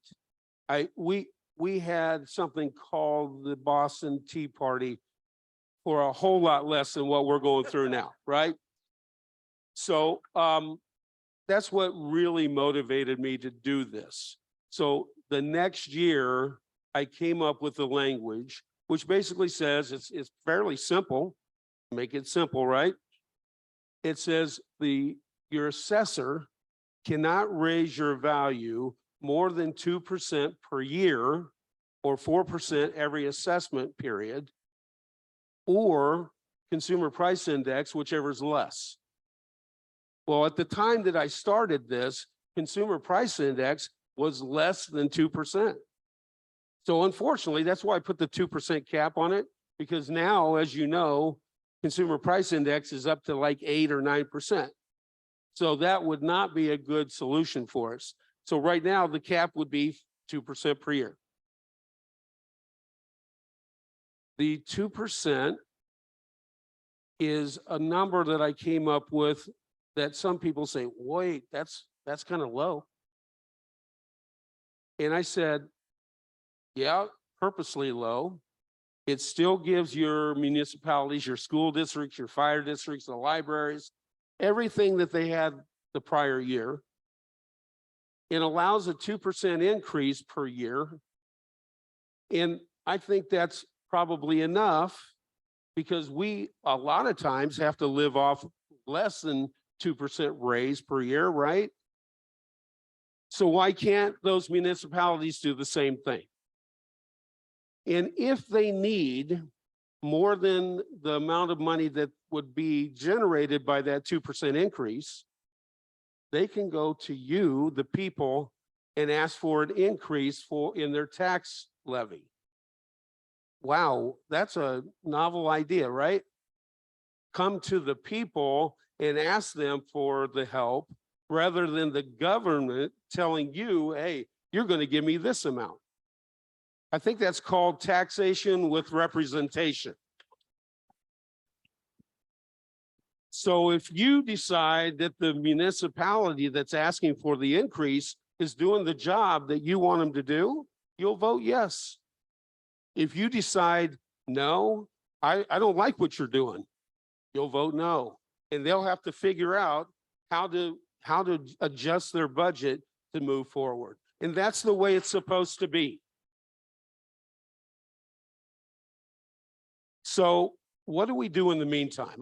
I've had this legislation for 4 years in a row.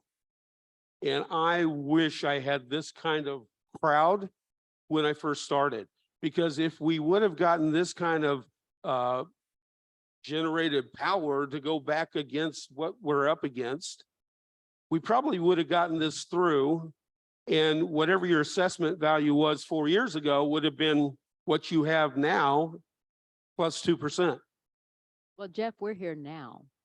We're here now, so what are we gonna do? Well, I've been telling everybody to call the governor. Make sure that you put your appeal in. Let's And- change the slides, I think. I think we have the number on the. Oh, slide. yeah, you're gonna have to help me. I'm old. I don't know how to run these things. Call the governor, his number's right up there, after you do your appeal.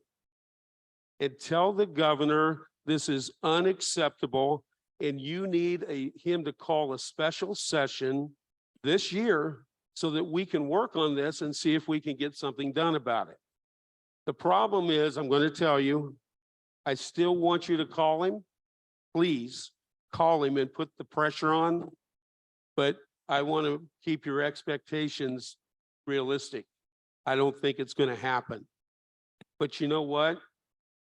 The best I can do in this is have your support, put the pressure on the governor, and I will pre-file this legislation again in December, on December the 1st, and I will be working hard again next session to get this through. This past year, it passed through all the House committees. It passed the House floor. It went to the Senate. It passed the Senate committees, and it didn't make it to the Senate floor. Why not? Please explain. Because I got to Say it. think before. You're amongst friends. Talk. Talk to us.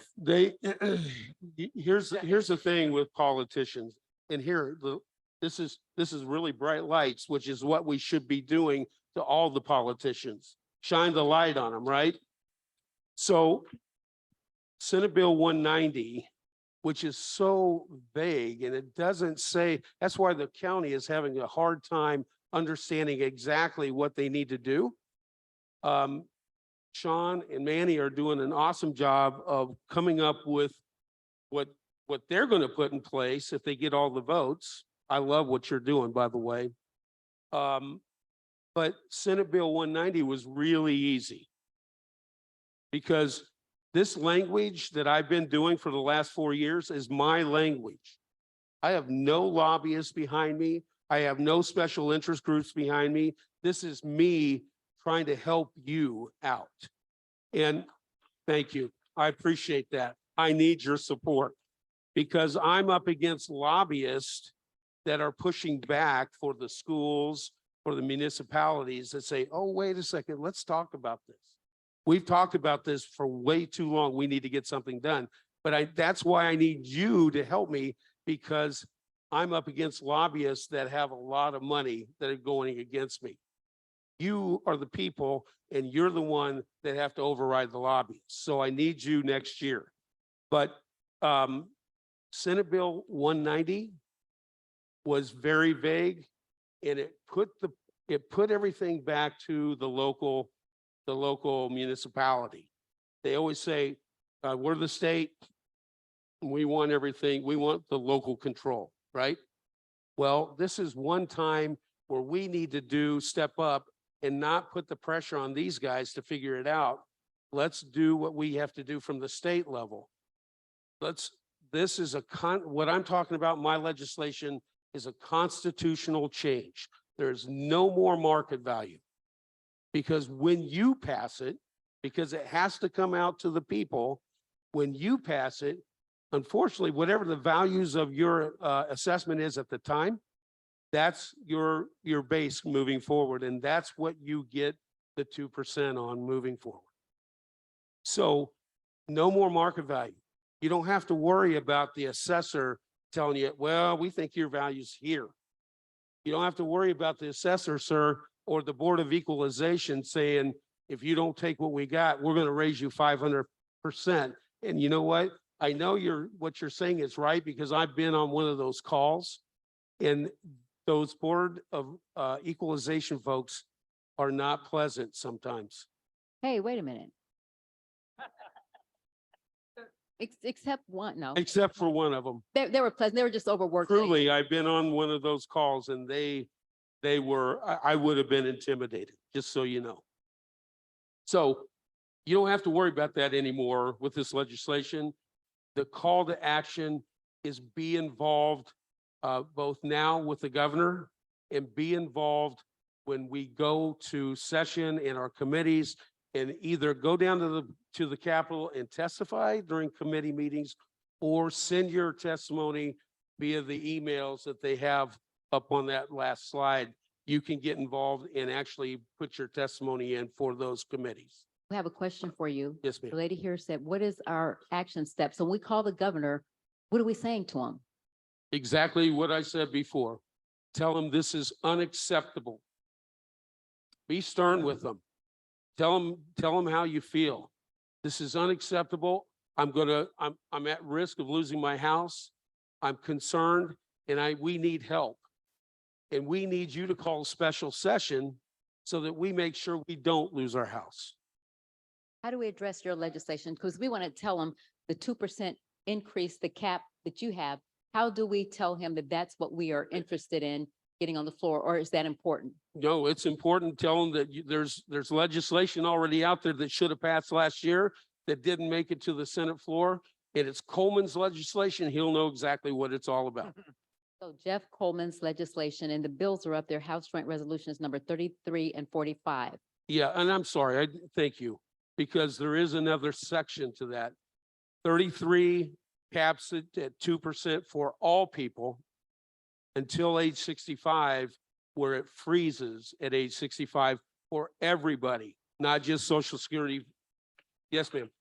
Okay, question here, and then we're going to take a couple questions for Jeff, and then we're going to open it up for anyone that has a question. Yeah. Jeff, is this going to be retroactivity clause put into this bill, the CS 190 or CB 190? Will the SB 190 be retroactive, or Is there going to be a retroactive clause written into the language of that bill? No. I would do that in a heartbeat. I tried to do a reduction of your assessed values back 2 years ago. And when I did that, it of course reduced the values in the schools, in the counties, and the fire districts all went nuts. And all their lobbyists came after all the people in the House and said, you can't do this. And I failed. I want to go retroactive because that's the problem, right? We're at a high point. I would love to reduce it. Maybe I'll try it and see what kind of response I get before I put it to the floor. But you guys are going to have to help me. You're going to have to put the pressure on all the state reps, on all the leadership, so that they know this should have happened last year. Maybe I'll say last assessed values. That's probably about as good as I can do. And so thank you for trying, but keep in mind too, that we have contact information for everyone. And I know Sean, Manny said this, and for you too. If you have any information for us to get out to the people who've attended our workshops and today, we will share that information. I think we have over a couple thousand or whatever email addresses for people who've engaged. So you have us, and as long as you all get the information to us, we'll get it out to people. But we want to be as specific as possible too, especially with the governor, because that way his phone starts ringing. He's hearing the same thing over and over again. We want to make sure to make an impact. So on this particular one, what you're saying is to say, this is Jeff Coleman's bill, call a special session so that the legislators can take this up. We could take this up. It's a single issue. We could pass it, get it done, and possibly get it on this year's ballot. How possible is that? Because, so you're saying, let me ask you this, because many people are saying that the mandating that the properties be at market value is in the Missouri Constitution. It's there. The only way to change that is to change the Constitution. So your bill changes the Constitution and it removes the market value requirement. That's And right. then it caps it at 2%. So this answers that question. That's correct. But after it goes through all of the different committees in the House and in the Senate, then what happens is that it goes to the vote of the people. And you're talking about that process. What does that timeline look like? And is it possible? First of all, if we had a special session, it would not have to go through all those committees. We'd only be talking about that one item in the special session, and it would be a debate on the floor and the Senate pretty much at the same time, and we would pass it, or they'd put amendments to it, whatever the case may be. And it would probably get passed. The question mark is whether we would have time for the counties to get everything ready to go on the ballot this year. If I have to wait until next year, we're looking at best 2024 in November to get this on the ballot.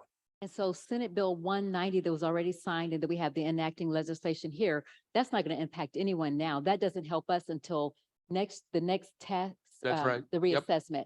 So that Yep. doesn't help us. Yours is the only one that has a possibility, even though it sounds like a long shot of being able to help us now. If we get a special session, And then the next step is asking you all, what are the chances that if the special session is called, that we can even get anything to happen before the end of the year so that we can protect us and freeze us at our 2019 values? Is that, or our current values? for, well, 2020, what, Whatever the last 21. So it's every 2 years. So our current values. Any thoughts? So there's a Secretary of State ballot deadline of, I think it's August 29th that we'd have to meet for a November ballot. So that session would have to occur pretty quickly. And then I know Sean had some interpretation suggestions that I think are very valid if you want to talk about that for SB 190's impact of this tax year. So SB 190, signed by the governor recently, effectively becomes law August 28th. So your assessed value, let's think about this, your assessed value is being determined as of January 2023. But your tax calculation is happening and your bill is being produced as of December 31st, 2023. So if we pass SB 190 fast enough at the county level, then yes, I believe that we could say your tax bill, December 2023, should include the credit that's required, because it's not about assessed value, it's about the amount you pay. And I think we could do it fast enough. Now, there's a whole lot of things that have to happen. There's going to be a whole lot of county administration folks that say, oh, whoa, that's going to be hard. And in our legislation needs to say, you will do this by this date, or if you fail, then you have to allow people to retroactively indicate that they applied and maybe you get your credit back later. But the intent is give the credit before those bills go out, December 2023. So let's do it. Okay, so we have, so what I'm going to do now, I see several hands up. And if it's okay, now that we kind of have our marching orders from each one of you on the legislation that you have, we know what we need to do. And we need to, guys, can we flood the governor's office? Can we call him this week? Can we please? Okay, and then let me come to questions now. So we're going to take questions for anyone that has questions, because I would like to hear from seniors, from those in the real estate industry, because we have not yet talked about the impact on people who are landlords or housing providers and what this is going to do to the rent rate. So we know homeowners are going to be in trouble. And we also heard from our commercial businesses, Sean Ackerson with the Brookside Business Association, Southtown Council, talked to some of his commercial members, and we're in trouble because the costs, when their costs go up, our costs are going to go up as well. And he surveyed them and they weighed in. And I'm going to share some of those comments with you a little later because he did it in writing. Okay, yes. How about emailing the text that we need to communicate to the governor to everyone that was registered for this meeting? So can I make a comment about that? And Jeff, I think you'll agree.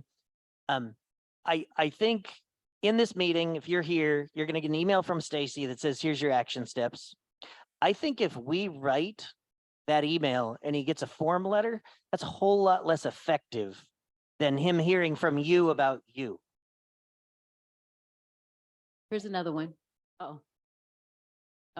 Load our lips. Load our lips. These bills are too damn high. Like, say it in your own words, but each of you say it differently. Say, I'm not going to be in my house anymore. Say, I'm going to have to pay my mom's taxes. Say, I'm going to have to raise the rent on the 15 people that rent my place who I'm trying to help by keep the rent down. But if the taxes go up, I got to pay for it somehow. Every email to the governor should be about you and the impact that this problem is causing on you. My point is just, I don't think we want a form letter where we write it for you and he just gets 1,000 copies of things. I have heard from, so I worked on a little thing called a landfill down in South Kansas City trying to oppose it. And one of the most impactful things in the world from hundreds of residents down there was that they got individual, did you get some emails? Duran and Megan over I there, think you that's guys what got some crashed the emails? system. And people talked about their own health. They talked about the fact that they were a veteran in Afghanistan and smelled the burning fires for years. And now they're going to have to live next to that. I can't write that for you. You write it from the heart and you're going to be 1,000 times more effective than just a form letter. So I beg you, send an email, make a call, but say it from the heart. And we have the phone number. Is it better to call than email? Because we don't have an email address. Is the phone call better? I think both. The more he gets, the more contact he gets, the better off we are. Okay. And even if he doesn't show or do a special session, which I hope he does, he's got this pressure going into the next session, and maybe he'll put a little bit more emphasis on it next year. Okay, and we're going to get through a lot of questions. So if you can keep your question pithy, that would be wonderful. Yes, I have a question. I don't understand Jackson County government all that well. But I want to know how this outrageous increase, how did that come to be? Who approved that? Was there a vote? What's going on? So let's talk about these horrible mass appraisals and that imperfect system. So I will say this, right? You have had for a long time a law that says every property needs to be at market value. So the question is, what changed this year? And several years ago, somebody came to the administration and they said, we have some math that shows that you're not really at market value. And I don't want to get into the math, but it was crazy complicated. And I wasn't there at the time, but they just went over this with me actually yesterday. And an element of this that I want to make really clear is that the law hasn't changed. So then it came before the legislature and they said, you know, we're going to do this to people. Nope. This was an administration decision. I don't say the name. You want to say the name? Frank White. His administration decided that no matter what the consequences to human beings, they were going to calculate a new market value with whatever data they could get. And that's what they've done. And I don't think he made that really clear when he campaigned that this is what he was campaigning for, right? But there was an opponent who was saying very clearly, this is what's going to happen. And here we are. But no, there was no vote from the legislature other than the prior group hiring that third-party technology company that you've all heard the name. Technology. And they do a heck of a sales job. I'll just say that. Clearly, because they've been in trouble in other places where they've had to roll back the values, and yet Jackson County hired them with our taxpayer dollars. That's a problem. I have a comment here. If we can keep comments, the questions quick, and then the answers quick, so we can get through all the people who want to ask questions, if that's okay. I just wanted to let you know I am a landlord. So I'm one of the people that is looking not just for myself, but for all the people that live in my building. So we are out there, probably not represented very highly in this room, but. What do you mean? Because I'm one too. What's wrong with landlords? They provide housing, right? Absolutely. But I meant most of the people here are probably, here for their home, but there probably aren't that many landlords here, but we are here. The big question that I had was, have we confirmed that Frank White has really gotten only 6 or 7%? And if we have, why couldn't we start some kind of campaign that said, Frank got 6, I want 6? It is confirmed. You can go look at anyone's value by their address online to the parcel viewer, and that is confirmed. But he has multiple properties. Some of them went higher. That's correct. So I encourage you guys, when you're looking into the whole process, I really encourage you to look at the physical assessments and how those were conducted. State statute says that for any property that increases more than 15%, that there's a certain way that the physical assessments are supposed to be done. And I don't think that statute was followed for those. I know it didn't seem to be for mine. I finally got my physical inspection report through a sunshine request. I actually got it yesterday, and it doesn't appear that it followed state statute. So I really encourage you guys to look into that. They won't provide us data, by the way, but yes. Yeah, Oh, I will say I have looked at some of those and I tend to agree with you. I'm not an attorney, but I'm looking for attorneys who I can run that past because I have a dozen examples. So I too want to understand if what they called an inspection followed the state law, if their use of comparable data that they explained to me extensively yesterday followed the state law. So I have some true concerns, and I think a different way to approach this than has been done before. But I got to find some attorneys who really want to dig into it. get deep. Is Floyd here? We had And an go. attorney that was at Floyd. Floyd, there you are. Oh, So this there is- you are, Floyd. You sent me an email. Yes, he's been digging into this a lot. And so he is someone that you should talk to, as a retired attorney who has done the research. And he is someone that you should talk to. One brief thing for the 2019 fiasco to help me. I actually wrote an approximately one-page full-long letter to my mortgage company, property tax division. And I said that there will not be any increase in my escrow payment that I will pay or penalties involved.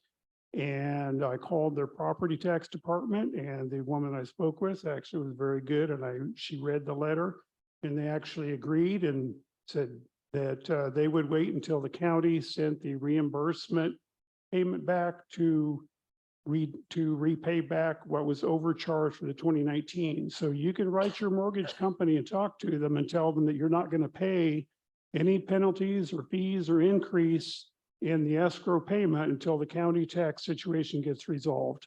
And remember, please, that Sherry DeJanes will have, and we'll email this out because she's going to have a volunteer here today, but she will have the letter. If you want to pay your taxes under protest, there's a letter to send to your mortgage company. She'll have that so that you're following the exact letter of the law. And she'll have that information. We're going to send it out to you all.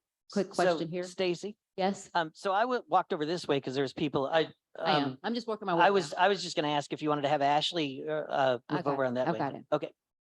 I just wanted to say first a comment, then a question. You know, this right here is a bleed out situation. You can call a spade. I call a bully a bully. This is one of the root causes of the violence, the rising violence here in our communities. When you have a study done by the Parks Department, it's called the QLID District. You can look at what's happening on the east side of Kansas City. And I mean, it's just terrible. Those 6 zip codes that they have already identified and labeled them in the QLID district, which is quality of life investment districts, 94% low income. I'm hearing about 353 for the west side. Can anybody tell me what was done for the east side? And I believe there are some 353s on the east side. There are several and 303s as well. So, and that's a taxpayer motivated effort. So that had to be individuals from those communities initiating ballot initiative to then propose that. So that it has to be driven from those communities as well. And there's even one in the Marlboro community, that neighborhood too. So there are different places. We'll include information from Bob Long with the EDC, who can tell people how to set up a 353. And what it is you freeze your taxes for 10 years, but you have to do $5,000 worth of repairs to your property, but you freeze your taxes for 10 years. And so that's something we'll get information out to everyone. A question here, then I'm going to the other side of the room. I have a question and a comment. What you just said about Frank White's opponent saying exactly what's going to happen. I actually talked to her and she was 100% right. She actually got my vote because of that. And also, you know, we're talking about our property taxes on our houses and stuff. Does all this have any effect on automobile property taxes and cars and things? Because mine doubled last year, and is it going to like go way up also? And It doesn't. But it have did go up. It doesn't have anything to do with it this year. I will tell you that there's legislation that other people are putting out that will affect that, and it will roll it back. So I don't know that it's going to help you this year, but the next property, it will roll back. And there's some people that are trying to do away with it altogether. Jeff, you're saying. That's right. Yep. That's here's. My question, it indicated on the slide that those who registered for Evite would receive the link and the recording. everyone didn't register on Evite. I didn't register on Evite. I'm just wondering, how can I receive the slides? If we can advance to the next slide, it has my email address. If you send me, oh, there it is. There's a slide deck. My email address, Stacey Johnson-Cosby. And if you can do this, and your email address will be here on the QR code or the email. You'll have two different options. If you want the slide deck and the recording today, here's the QR code. And then we'll also have you email us if you need to. I just have one question. Is it too late to get on the senior citizen, the plan? Quad program, no. And so I'm Sherry DeJanes had that information. You'll get that on the slide deck. When you get the email from me, you'll get that. I would just like to say something to all our elderly folks here, including myself. I'm 72 years old. How are we gonna reach our kids out here? I mean, we all elderly folks in here. Hey, hold on. I want to know, are we gonna drop tablets out of airplanes to reach these kids out here? Cause they into the internet. We need to get the Kansas City Star back out here so people can read about what's going on in Kansas City. That's what we need to do. And I think we have A lot of us old folks don't know how to use the internet. Am I right? and I'll tell you, the Kansas City Star, the media covered us extensively. Today, they're covering storm damage. We had several people who were going to be here that can't be here, but the media is interested, and we have a Kansas City Star reporter on Zoom, I believe. Yes, ma'am. Hi there, Stacey. Thank you so much, and thank you for everything you're doing. We appreciate it. Our taxes went up 90%. I did appeal. My husband and I, we won our appeal. It was so much work. This is the third time in 4 years I've had to do this. I'm exhausted. What can happen? What I saw, there was an effort to recall Frank White.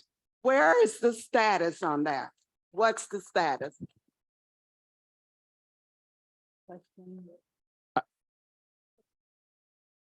Okay, just a second. Just a second. Yeah, no, anybody from the stage want to talk about that? Yeah, sure. So it requires basically a petition to be drafted that then would be circulated by someone. And so back to needing an attorney, same thing for that process. And I think it's 5 people need to initiate that petition for it to initiate. I think there was, from the previous discussion around this, folks have signed a petition online saying they want to do that, but that has no effect of the law. That's not going to actually do anything. It literally has to be a physical petition, like what you sign outside a grocery store. And we need to, well, somebody can get that information for them, but we need to be careful if we recall someone who's going to come in his place. So we need to be careful about that. Yes? You talked about your meeting going to take place July 31st. Is that, can we look at that online, your meeting, July 31st, if you can't attend? Yeah, that's a good point. It'll be a little delayed, or you can watch it semi-live online. Yeah, but the impact of being there is more important in some ways to show that pressure for folks. But yes, you can see it online if you have work or something like that. jacksongov.org, I believe, is where you can go to see that. There's a legislature page that'll have that link. My question is, since we're supposed to be bringing in the comps, how come we're not allowed to get into the MLS or some kind of system to find our home solds? And I also, one more question on the, we were talking about the board appointed officer. So you're saying that there'll be a third option to go? Because I have 2 scheduled. The formal is actually before the informal, so I'm not sure how to fix that. But also, is there a third chance? Because everybody I've saw on the chat group I'm on, they go in front of one person, that person stands up and goes into a room and talks to somebody. So I'm trying to figure out, is there a third step that'll be coming up? If I'm not mistaken, that third option's gone, where you could walk in and get an informal one-on-one where you can just walk in. That closed down at 12:30 last Friday. So that option's gone. So we're now down to the informal and the formal. And so the informal should be before the formal. The formal is the BOE. And I want to clarify that, but I'm not sure, Stacey, I imagine you had an answer to the question about why citizens don't have access to the MLS data. I absolutely do. As a real estate agent, as a realtor, we pay for that. And so it's part of our trade association. It's something, it's a tool that we have of our trade. And it's not hard, just get a real estate agent. As a matter of fact, at least Krishan is here today and he has business cards. Anna Joy was here early. She has business cards. Krishan, stand up. So if you're looking for a real estate agent, he's sharp. He's been in the business how many years? 3 years. This man is on fire. He is smart, he's sharp, and he is great at following up. He helped to organize the real estate agents this time. So if you need help from a real estate agent, you can grab Krishan's card here, and we'll have, like, again, a way for you to reach other agents if you want to, and we'll email this to you. If you want to get information from agents and get some help, we will have that information for you. But it's a trade tool that we have that we pay for, and we don't mind sharing it. I do want to kind of address the second part of that question, which had to do with the informal appeals and all that stuff. So the answers that we're getting from the assessor about how she's handling things have evolved, is the best word I know.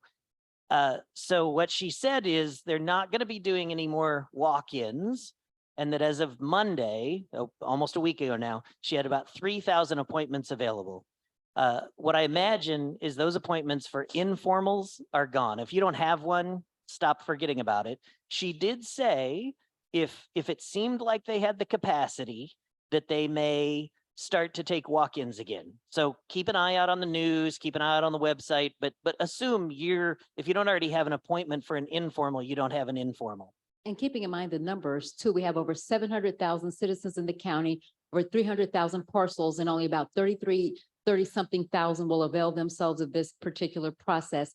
That is wrong. That is wrong. And there's no requirement from the legislature to stop it. This is her own accord to limit in that way. Yeah, the other thing I'll say is that we heard earlier that BOE appeals were going to be back on Zoom again this year. That's actually different than my understanding. So I want everybody to walk away with an understanding that we're not. I don't think, even with the three of us and the folks in the audience, we don't have 100% accurate information all the time, because it can continue to evolve. The way I think Gail described the situation to me was that when people go into the office for their official BOE appeal, that there will be a member of the staff there or the contractor who will, before they go into the BOE, say, what do you want to present? And if they realize that there's been a mistake and that you're going to win anyway, that they might negotiate before you get in front of the BOE. I've heard from hundreds of people who think they already went to the BOE, but they only talked to one person.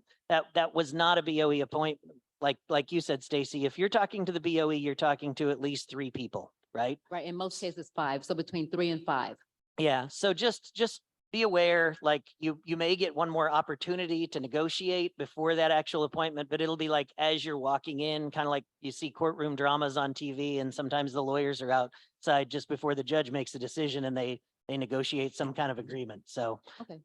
and watch for the process to evolve, and we'll do everything we can to continue to get you the most accurate, up-to-date information. So. Okay, very good. Jeff? Just real quickly, Manny stated about how frustrated it is to have Gail, the assessor, not have, she just does what she needs to do for her.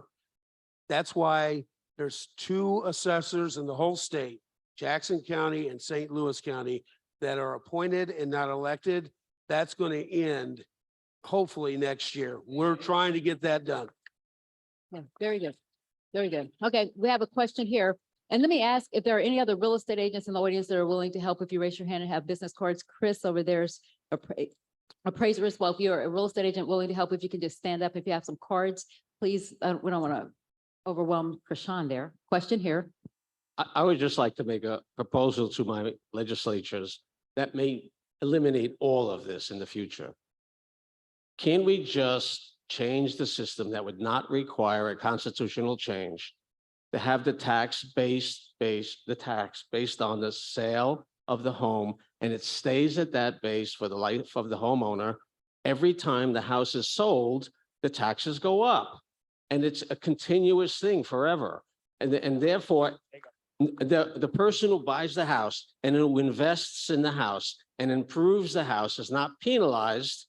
And when it's sold, the tax base goes up. It's on the plan. I don't know that can be. I love it. I love it. I would do that in a heartbeat if I could get it through the house. We can try it. I can do, I get it. Then you guys need to get verbal and not just sit back home and not do anything and let the legislature do it. We need your help. That's what I'm talking about. One thing I want to tell you, it has to go through the constitutional issue though. So we have to, it has to come to you for a vote. Because it's still the market value of the house. No change in the Constitution at all. I'll check into that. I'll go to research. I promise you. You have my information. Let's sit down, okay? Because I'm glad to put that legislation together. No assessment. I love it. Nobody. I love it, but you're gonna have to help me get it done. All right, You know who I am. Call me, please. I will. That leads exactly into my question. I was going to ask can all of us attend the special session? Can you what now? Absolutely, you can attend a special session. Special session is open just like regular session is, and you can set up in the gallery and watch what's going on, and you can see who's doing what. Yes, first of all, I want to thank Stacey, the pastor, and all of you here today. This has been enormously helpful. But I do have one question about the process and just share my situation. I filed a request for an informal appeal on May 2nd, 2023, within days of when I received the notice, in addition to filing the formal appeal. Someone came and inspected my home and told me I would have this informal meeting within 10 days. I'm 30 days out. I've never received that informal meeting. The process is such that the telephone number does not work. It goes straight to tell me to call again. The link on the web page does not work. We've got a process that is advertised but is not functioning. What can I do? What can we do? And before you answer that, Peggy Moore, your grandson is looking for you. Your daughter sent him in to look for Peggy Moore. So Peggy Moore, where are you? Your grandson is here. Is this Peggy Moore? Right here. Are you? Right here. Where? Do you have her? Oh, Oh, right here, baby. Oh, you find her? Oh, okay. found. Yay. And Okay, just like good. that, we can pass legislation if we all stay Okay. involved. Okay, and back to this important question that So- she had. So I've had this very similar issue happen. I, in fact, emailed Frank White, Caleb Clifford, his chief of staff, Troy Schulte, his administrator for the county. And did I say Gail? And we got that figured out because there was a conversation that had happened and somebody dropped the ball. I then got a response individual email from Gail saying in the future for these issues, please use this phone number. It's the number that you were calling the entire time and it didn't work. So she got some words back. Okay. Hi, I just want to refer back to the lady that asked about the retroactive clause. I've done a little bit of talking to people and research. I want to clarify the fact, like if I have received an appeal and agreed to it, and that clause is not in your legislature, I will be screwed. Like I can't go back to it because of that clause not being in there. No, that's not true. As far as the current bill, you're talking about Senate Bill 190, Not 190. just any. Okay, yeah, it's not necessary to have that in there because it states in the bill, in my legislation, that the assessor cannot go more than 2%, but can reduce the assessed value any amount that they deem necessary. You're welcome. Yeah. Yes, I have two questions. Under Mr. Drew Rogers, I don't understand the waiving the right to attend a meeting or something. I don't know which box you're supposed to check. No, it must say no. You do not want to waive your right. No. And my second question is, I have not filed at all. You're saying the informal is closed or will be. And Mr. Rogers said to go ahead and do a formal, but you also say you have to do the informal before the formal. So am I just lost out? Yeah, I think that this is on one hand a matter of capacity. We ran out of capacity for informal appeals, which were not required by law.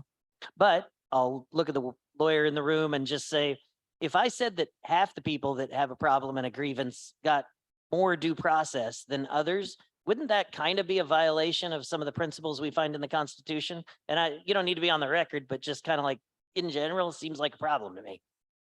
So, but yes, and I think Will's information he's been presenting since a while back, and I think maybe his information about the informals getting shut off was he just wasn't up to date.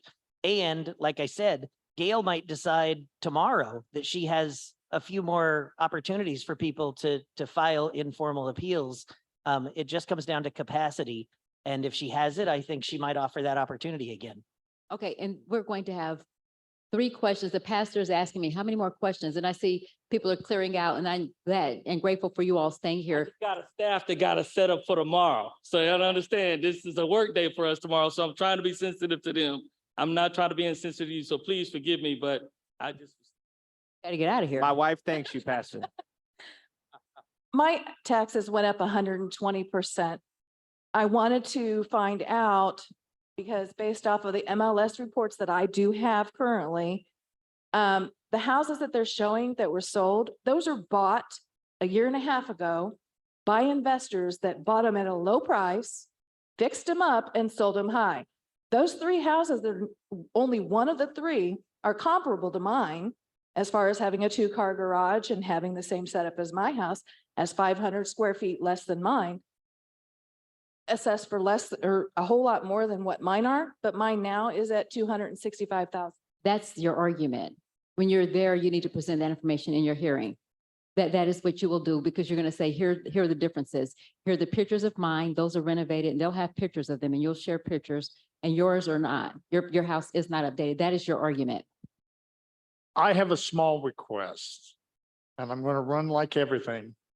I understand that the state of California, as much as I hate to say this, okay, their real estate property is, I had a great aunt that had a piece of property she bought in 1964 for 13,000, 5 acres. Their taxes only go up 1% per year on the sale price. Why can't we follow California? I'm leaving. Follow California. That, just so you know, that's what I based my information off of, my 2% per year. It's very much like that. California is now 1.25%. Okay. But the bottom line is exactly what you're stating. Once you get into a property, it's not going to go up more than 2% per year. I love the gentleman's comment right here. If I can figure out a way to where you don't get taxed on anything more than what your current value is ever until you sell your house, I'm all in. Because you don't, why are we taxing you on a value that you have never received? If you paid $100,000 for your house and the assessor says it's now worth 300, why are we taxing you on that extra 200,000? That's right. That's right. Exactly. We have 2 more questions. This with 3 last questions here, and then Chris at the front has a question. He's going to be our last question, Chris. 25 years ago, we built a house, our forever house on farm land, our land. It was in the family. My assessed value this year went up 200%. My taxes went up 300%. There are not 24 houses within a mile of where you are. There are no comps. And I don't know how, we've got a interview scheduled in the 18th. I filed under the Information Act for what comps they were using. They said maybe by the 20th of August, they'd get the information to me. How can I reply? How can I defend myself when there are no comps and I can't get the information from the county? So I will say this, right?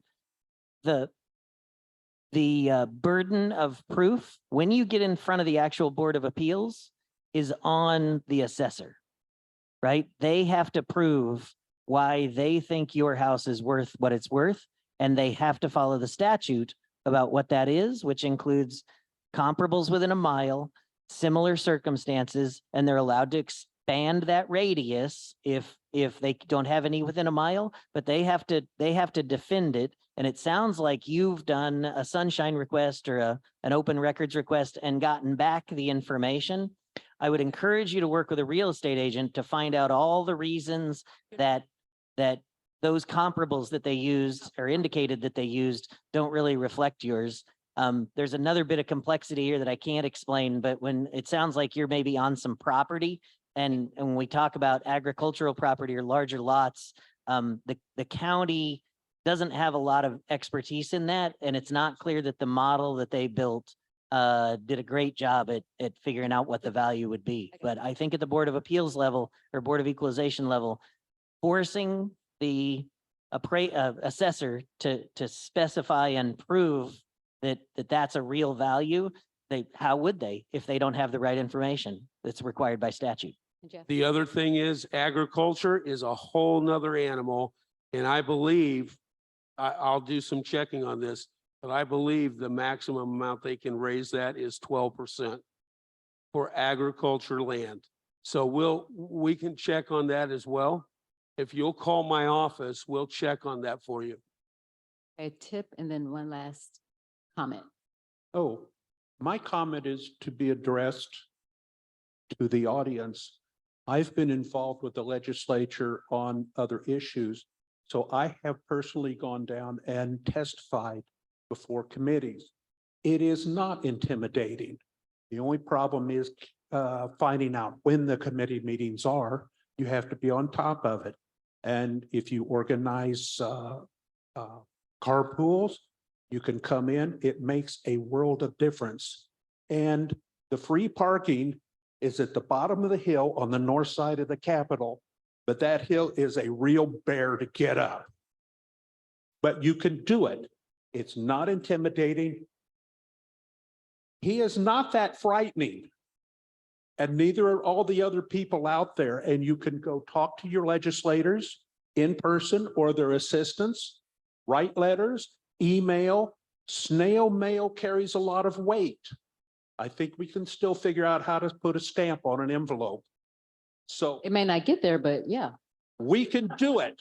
We just got to get off our and do it. Yes, sir. Yes, sir. Yay. Chris. And I have to just say, we're wrapping up. This is our last comment, and it's from someone in the housing industry. But I have to say, anytime we get elected officials together, we're going to keep you here as long as we can. So I didn't even know it was that late until Pastor Greg came to me. So I apologize that we've gone on so long. We're just happy to have you here. So here's our last comment, and we're going to wrap up and see if you have any final thoughts before we leave. Thank you, Ms. Stacey. I'd like to thank all of you that managed to make it all the way to the end of this. My name is Chris Wolfenbarger. I'm managing partner of Todd Appraisal. We've been a Kansas City appraisal company for 30 years. I've been a real estate broker in the Kansas City market for 18. The devil is in the tax levy rate. It's right now, we have to follow the laws that are in place. That means we needed to get it to market value. However, my house that I live in Cass County went up $100,000. I'm a regular guy, went from 200 to 300,000, values went up. My taxes went down 50 cents. Okay, because they got the tax levy right. So the fight we need to be fighting right now, first of all, we all need to be putting in appeals, and we all need to be looking out for our neighbors. Everyone knows someone who's elderly that lives near them that doesn't have the acumen to handle this. The problem is Tyler Technologies, and the name Technologies means something. If these people are not technically savvy, they are not going to be able to fight their battle. You can go on Facebook. There's a Stop Tyler Technologies Facebook page that's 5 years old. And they've been having problems since 2013 when they had to refund $38.6 million to the citizens of Fort Worth for a bad assessment. Why is our executive branch continuing to hire companies that have failed communities nationwide? I have no idea, but there's 18 million reasons why we all need to be asking that question. So you have got to help the members of your community that can't get online and file these appeals and help them.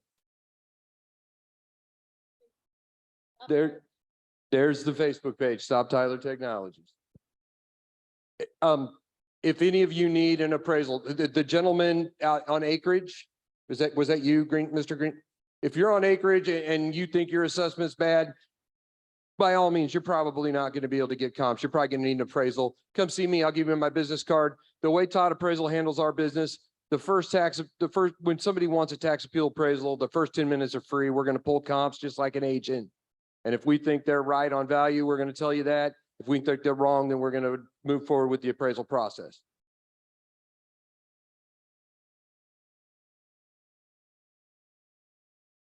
Okay, we're gonna talk to him separately, just so that yeah, he'll talk to you separately. And so some people are saying they can't get through, they can't hear if their appointment's been scheduled, all of that, those technical issues. So we're gonna have to find a way to help them. Manny, where's Manny? Manny, just give us a second. So I just wanted to thank all of you. We're going to end today, but we're going to ask you all to follow up. Many people have said that they have filed for an appeal. They haven't heard back. They don't know if their appeal is scheduled or not. And so that's a problem. And so we need to try to find a way to get information to them to find out. Yeah. So I will say that there's not been an official answer that I've heard from the administration, but what I would highly advise is to email. I had one lady send me a copy of her phone log that showed all the time she tried to call the 877 number. Was that you? Yeah, but take that and email it to the Board of Equalization and to the assessor's office, and then print a copy of it and send it to them via certified mail and say, I have been denied my access to due process. I want you to know that I've tried every effort to get into the process, and put it on them and keep a copy of it and then make them contact you. I can Send it to the Board of Equalization, the website or the email address was on my slide, would be the number one, and number two would be the assessor's office, which was, I believe they have a link on the website, but I would mail it to both physically, snail mail, certified if you're really motivated, and email, because then you have a trail that you tried and tried and tried, and they denied your access to due process. Okay. And so we're going to send this recording out to everyone again, and we're going to have the slide deck. So the other last thing I would comments? say is to call us, the legislators themselves that represent you. Mhm. There are 3 at large and you have your in-district folks, and use our offices and our resources to help navigate that, because not to disagree with Sean, I agree that will work as well. I don't have a problem emailing Gail and Frank again. I don't care. I'm gonna Make ask me you. mad at me. And then someone whose information we don't have is Megan Marshall. How do we reach you? I have business cards on me, but you can reach me. My direct phone number is 816-200-1310. But I do have business cards that I'll be happy to pass out, and I'll leave some with you too, if anyone has questions. Okay, so that way you have 3 county legislators. Last words from you, Jeff, before we leave. And again, we thank you all for being here today. First of all, I want to thank Stacey for spearheading this whole thing. She has done an awesome, awesome job, and I appreciate her so much. And I also want to thank everyone that came out.